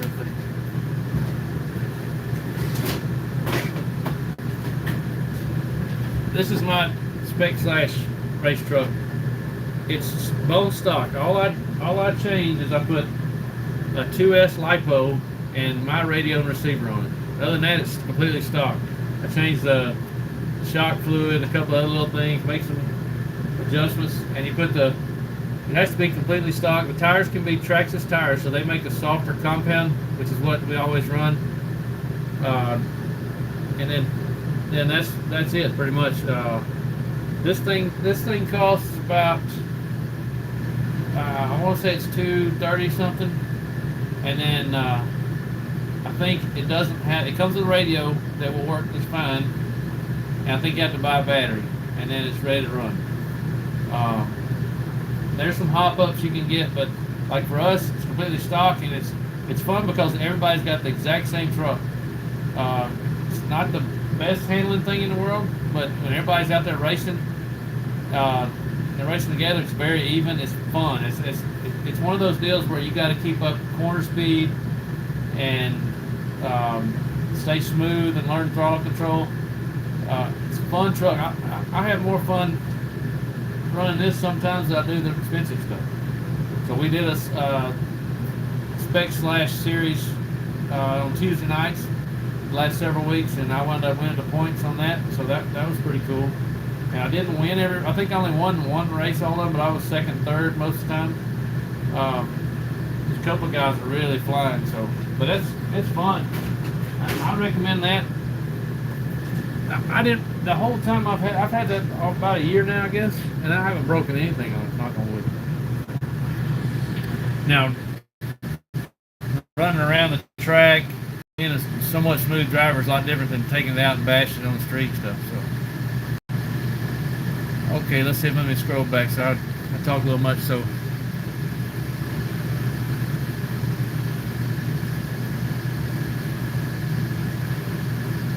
yeah, I mean those trucks are fun. You can make little ramps and stuff. You're gonna do it out in the yard, whatever. Make it a little track at the house. Do it out on the street. It's fun. Wayne says, "What ultimate racing stuff are you using?" Okay, I use the nitro engines, of course. My nitro buggy currently has M5S and 2141 pipe. It's not my preferred engine for the buggy. Sorry about that. That was my truck engine. That engine is nasty top end. But M3X has been my engine of choice for buggy for a while now. Problem is, yeah, come on in. Hey. Yeah. Oh, you got the little city. I was just gonna ask about your city. You can see Yeah. that, so it must be. Yeah. That's pretty cool. Yeah, I got that's a drift car I just put together with a Mia body. It look like my drift car. So, more than anything, I'll be able to just sit in here. So we were looking at your website. Is it, what was it, for fourth Saturday, second and fourth Saturday? Second and fourth Saturday is race day. First and third is, or everything else is practice day on Saturday. Tuesday night, they have Tuesday night Thunder, which is, they run spec slash class and like an open class, run whatever you want to run. Just a kind of laid back race. Wednesday night's practice, but keep an eye on the Facebook page, because like right now, we used to have a guy that did it every Tuesday night running it, and we didn't have anybody running tonight, so I can't even do it. There may be times where I can't come, or... So what time on Saturdays do they normally start? If it's a practice day, I'll be here almost every one of them 8 to 3. On a race day, we open at 8, race starts at 11. Okay. Now, but like I say, watch it, because this Saturday, I'm not going to be able to make it. I don't know if I'm going to have anybody even running. So I got a family reunion I can't get out of. So but normally the second and fourth Saturday. second and fourth Saturday is race day. Around 11. Yeah, we open at 8, everybody can practice, and then race starts at 11. We do sign up for about 10. If sometimes we don't have a small turnout, we just turn it into a practice day. So if we've got a handful of people, I've been putting together some sort of race. And then every Wednesday is practice. Yeah. As long as we don't have something come up where somebody can't come on. And then Tuesday, when is that normally start? I think everybody gets here about 5 o'clock when I think it opens up 4 or 5 whenever somebody get here after work, and then they start racing at like 6:30. It's usually just like 1, 2 heat races, and then a main real quick. So we usually get out here at 9 o'clock. What was your name? I'm Danny. Malachi. Nice to meet you. They call me the Hammer. You see the Hammer? Yes, I saw it up there. All right, okay.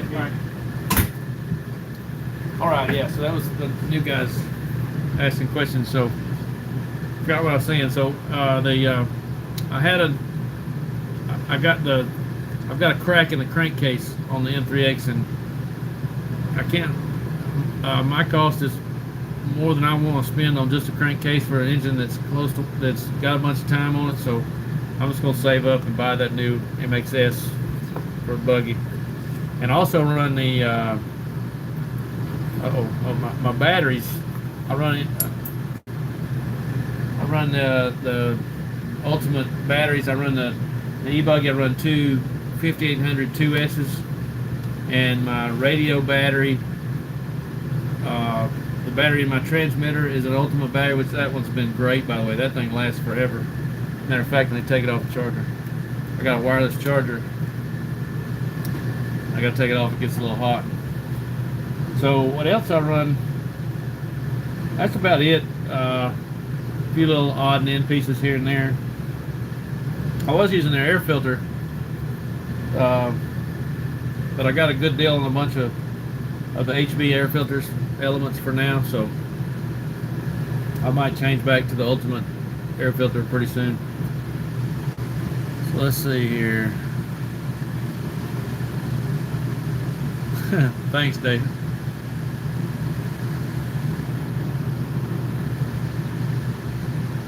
Just be that one guy that thinks JB Weld fix all the cracks.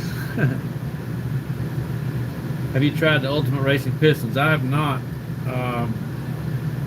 I've got my shock set up pretty dialed with the HB pistons, and I haven't experimented much with it lately.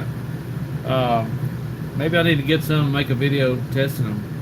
That on the shock pistons I use is HB pistons, 1.5 front, 1.6 in the rear, and 60 weight, 40 weight oil, and man, it's perfect.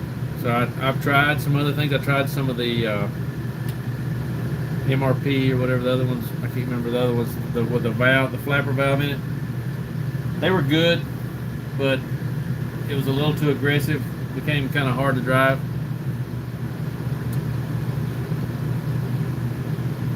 Oh, so you like the Ultimate pistons? What's different about them? I haven't really looked at them.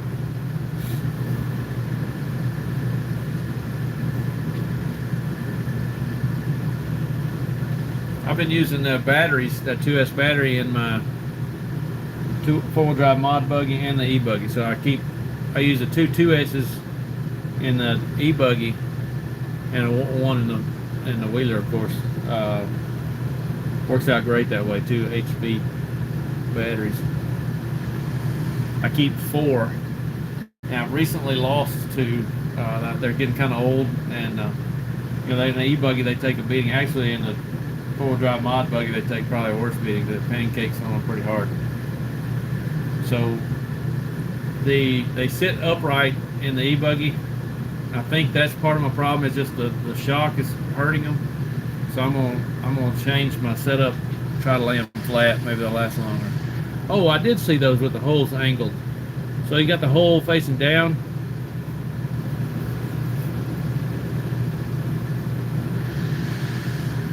More pack, yeah. Maybe I need to get some of those and do some testing. I've been doing so many videos lately that I run out of things to do at some point, you know. But what I want to do on the nitro buggy is get some more of the D plates and try a wide and narrow pivot. I've had a couple people ask about that too. I want to do some testing with that. I'm pretty set in my shock. It's hard to get me to change my shocks because they're so good. Like I say, I changed those. I put those, whatever those other ones were. I think it was MRPs, and they were. The car was extremely fast in places, but it's like I wound up losing the car every now and then, if that makes any sense. It was certain parts of the track was super fast, turned really good and everything, but I want to say I wound up just having more crashes for whatever reason. I don't know if it was just like I don't know exactly. I don't know what the answer is, but I wasn't too happy with it. This one, as long as I've got emulsion in the nitro buggy, stock bladders in the e-buggy, life is good. And I don't stray too far away from the same shock oil, no matter temperature or anything. 60-40 pretty much, unless it's freezing cold. I may drop down 5 or so.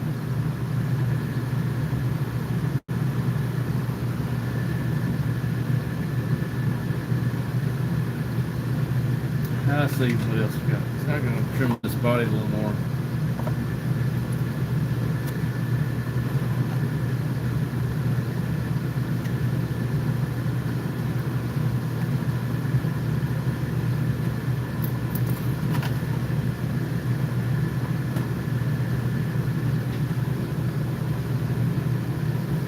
Have I tried the Traxxas TRX4 Bronco Trail and Scale Crawler? No, I haven't.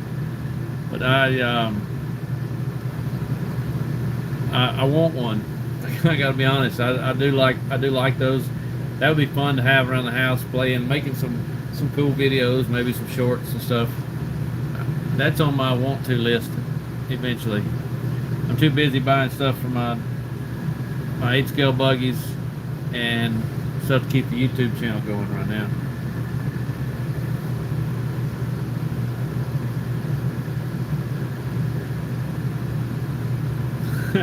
$499. Man, that's not bad. You know, those things, if you're doing it like for crawling and trail stuff, it doesn't hurt them that much. They don't take much abuse like a race car does.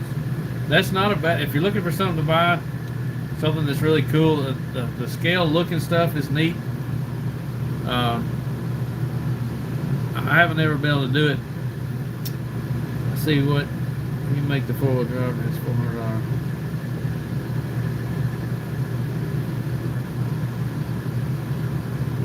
Yeah, I hadn't bought me a trail truck. I'd like to. I like those retro looking Bronco bodies. Those are cool. Or the Blazer looks cool. And that's like my drift car. I don't ever want to drive it and get it messed up. You know, let me grab it real quick.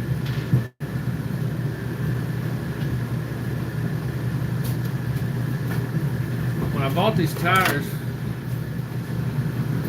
I bought them because they were a Falcon Zenith tire, which is the same thing that's on my street car. But you can see a couple of days down at the beach on the concrete, they don't look like a Falcons anymore.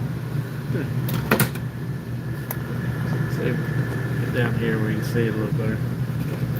But yeah, I don't know if you've seen my street car. It looks almost just like this thing. I love it. The T37 is the wheel that I'd want to buy if I was buying another wheel for my car. I'm going to do that eventually, but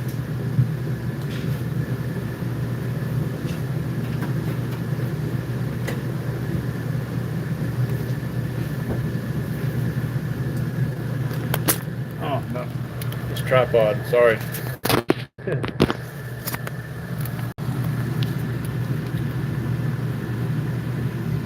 Traxxas TRX6 scale trail crawler.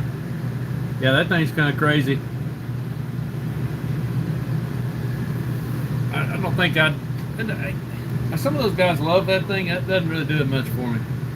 I like I think I like the Bronco, the retro looking paint job on it.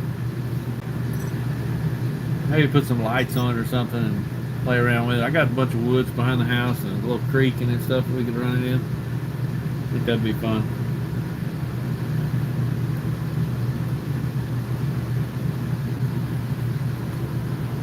Yeah, those rims are cool. I bought those. The guy gave me the car. Had it sitting around as a ready to run car. Actually, I've been given 2 cars. One guy had a ready to run that he wasn't using, and because he heard I had that body for a long time. I just thought it was so neat. It was hard to find, and it's real scaled down to the lights and everything. So I wanted to find me some. I had to find me some drift tires because what he had wasn't going to work and look anything like was on my car. So I started searching. I found those. The only ones I could find. They came from Japan. Took me like 2 months for them to come in, but it's totally worth it. I love them. It actually came in before I was ready to paint the car or anything. So yeah, I like that Bronco. The Blazer's cool too, but the Bronco's probably the one I would get.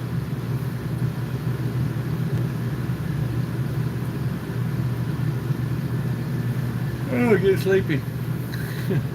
I'm gonna go take a bathroom break and just hang there tight. I'll be right back.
Sorry about that. Gotta go, we gotta go.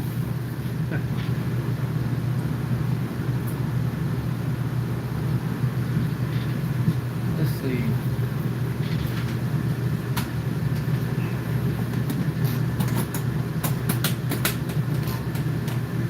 Alright, who all's on here? Y'all can drop a thumbs up. Let me see who all's on.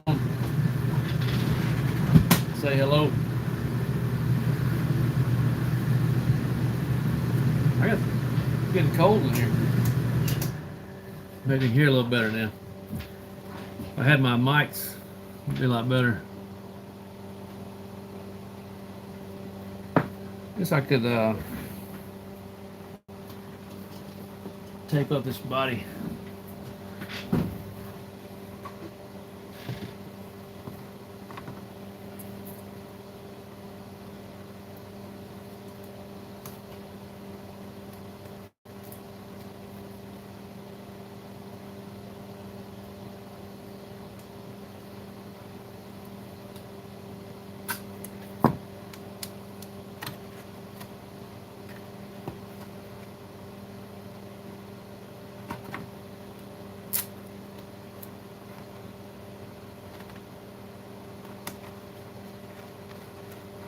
So, no, I didn't fall in.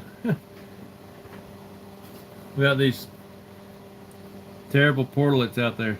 Oh, disgusting. I try to not go if I don't have to, but I don't do that so long.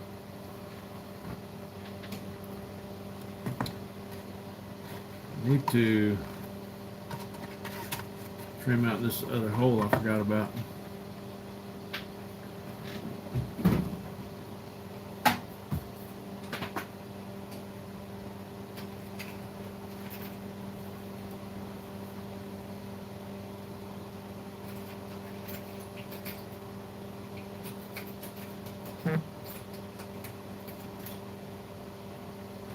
Oh, the pit chick sent me a photo. Let's see what this is. Oh, and I can't see it.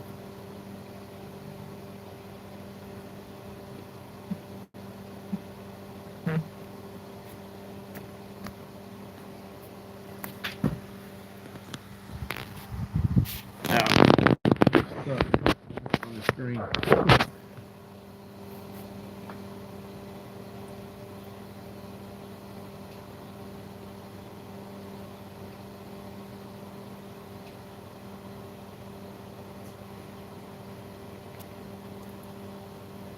She's asking me how much longer.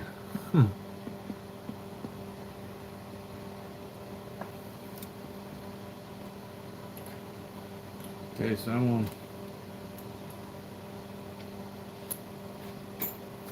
on these bodies. You have to allow for some chassis flex. So if you just put a round hole to fit the post, it'll wind up breaking the body because it has to have some room for the chassis to flex. So what I do, and it's even marked on here, is you just make this hole elongated so the chassis, the body can move back and forth.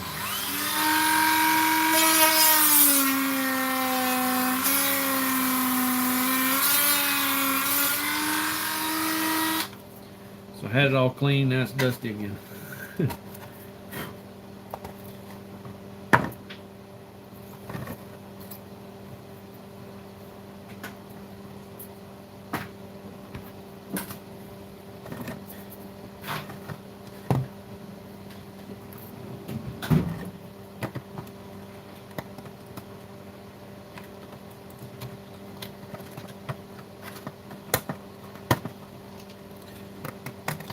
Yeah, the pit chick is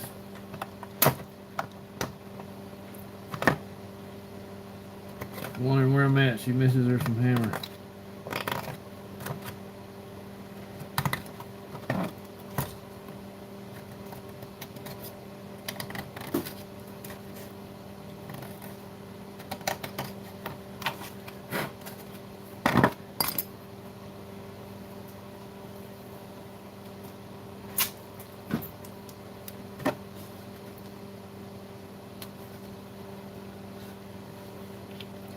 What I'm doing now is putting tape on the inside of the body, so everywhere it makes contact with the body post, especially over here where the pipe is. I put a coat of. Started using Gorilla Tape. They make this heat tape I've got that I think it's contributing to getting the body a little too hot. So instead of it like deflecting the heat, I think it's like it kind of absorbs it. So from what I've seen, I like using the duct tape, and my duct tape of choice is Gorilla Tape. Works great. Oh, I gotta put a hole in for the antenna too. Make sure I put it in the right spot. Yep. It's got a little notch in the body where you can see where to put it.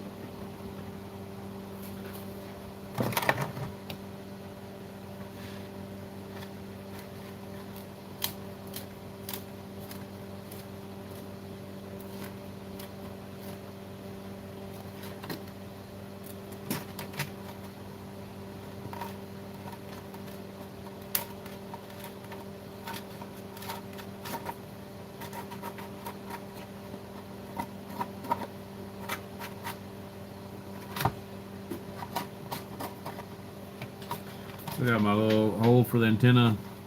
You got to have a hole for the carburetor, tune the needle, a hole for the fuel door. Okay, let's see.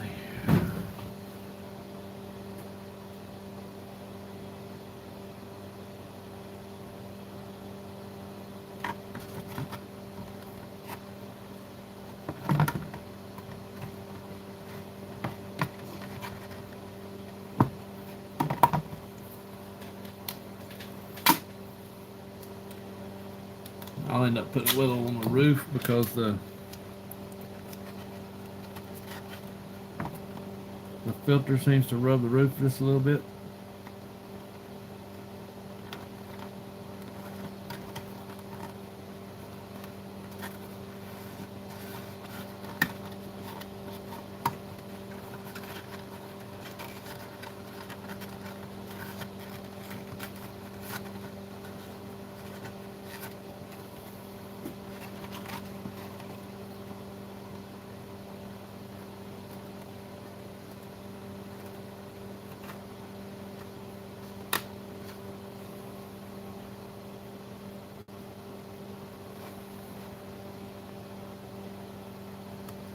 Gorilla Tape, probably the strongest tape. Yeah, this Gorilla Tape's awesome. I use it on real cars, like running wires under the carpet and stuff, and I want to put it down a specific spot on the floor to hold it down. Works great for that.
Hopefully this thing will be ready to race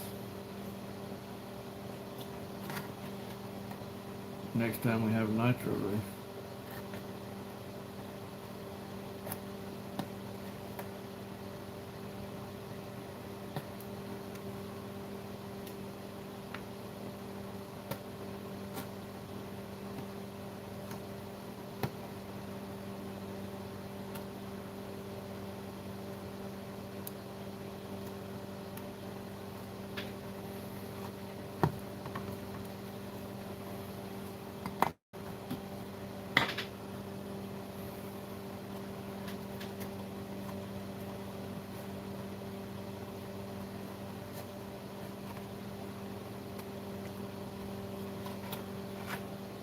So you can look on the other side, other car, and see where it rubs. See, it rubs right there.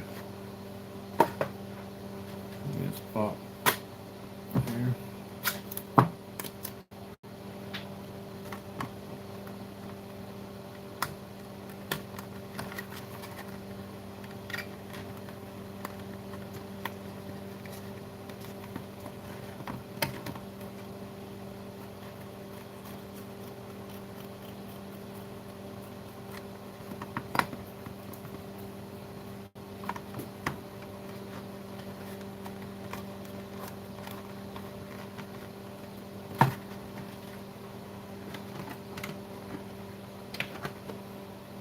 I think I'm gonna start wrapping this up here in a minute.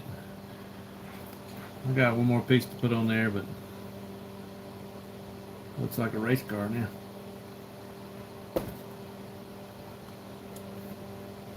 Got any more questions, just let me know. I'm gonna get home, go get me some sleep for the night. I gotta get up. I get up at like 4 o'clock in the morning so I can go work out and then go get on into work.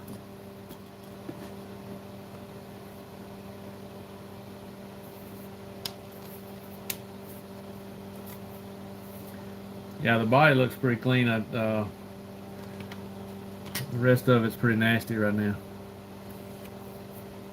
Gotta get it cleaned up. Probably needs a little bit of love.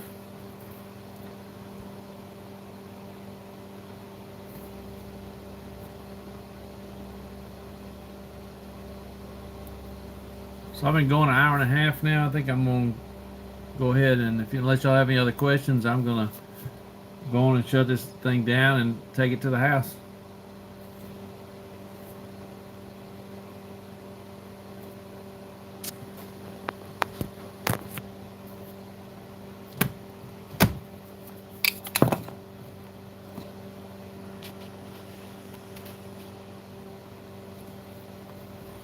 I could go ahead and I could take the I might take the phone in with me and go shut everything down inside.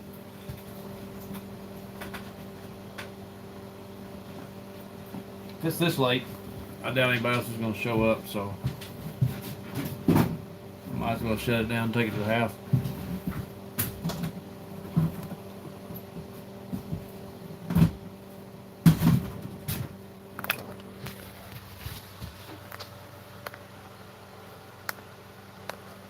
Let's go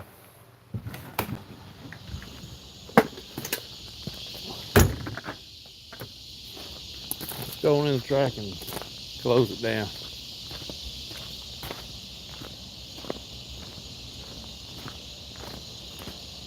Okay, cool. Get you in the car tonight. That'd be fun.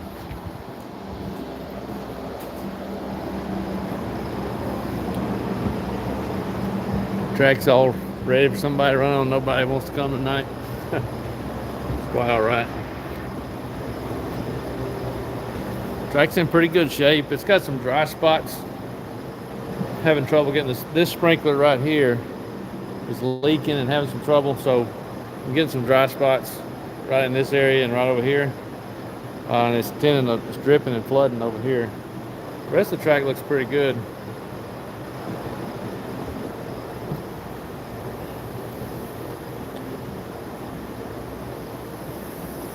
It's so hot in here right now.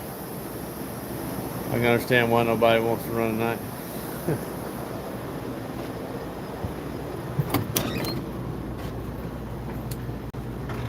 All right, let's see here. We got to turn practice off, program off, and close the computer down.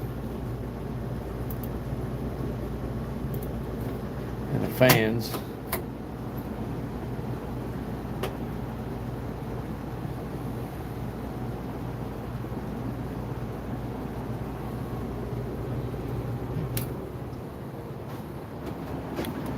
It's good in there, the little window units, keeping it cool. No, it's not my track. I'm just one of the club members. I probably do a good bit, most of the work here, keep it running. run the races and come on. During the week's hard for me to come. This is not normal for me to come on Wednesday night. So I'm already worn out from work, but I'm just one of the club members that helps keep it running. So I wish it was mine. It's a small track for good for 10 scale. 8 scale's fine. I'm a truggy, buggy, nitros, electric. It's all great. It's smaller than most outdoor tracks, but hey, it's a lot of fun. We have just as much fun in here, if not more, than some of the big tracks. So we got there's the pit area down there. We got room for several people. You can see all the pieces of tape where all it's spread out for everybody. And then upstairs, that's club member area. That's a paid position. They pay a monthly fee to have a pit spot here. They get a pit spot. Race fees are covered, except for like trophy events and stuff. But we got a sprinkler system. We got sprinkler there, and there. And it's on a timing system. Matter of fact, I need to change these batteries. I'm glad I thought about that. There's the valves. You can turn them on manually. Like if I want to turn them on, I just come in and hit that button.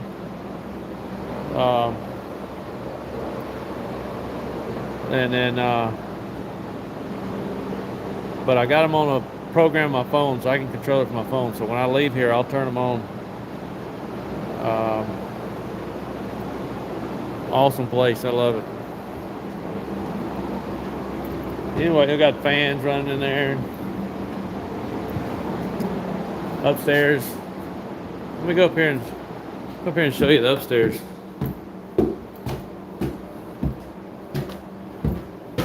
I'll turn this around while I put this code in here.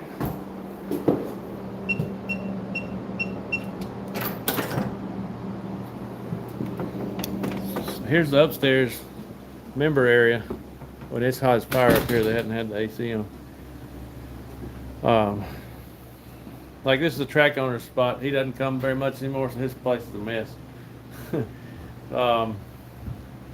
Joseph the Flash Wickerson, you see me talk about him a lot. That's his spot over there. You can see his buggies up there. That's his dad's. Then everybody else is spread out. There's another Traxxas Spec Slash. Let's see what else we got here.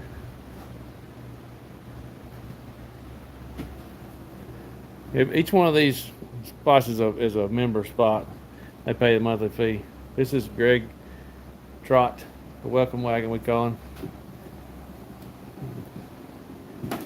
Some of these guys hadn't been here in a while. Their spot's kind of empty. Some of the guys like these guys, they take their stuff home, work on it, bring it back. Some of them work on it here. Like a lot of these guys, you don't see many cars here because they take them home and work on them. David Sawyer. I'm not sure whose spot that is. Every one of these spots right now I think is taken. So the money they pay every month is what keeps the place afloat. So there's that.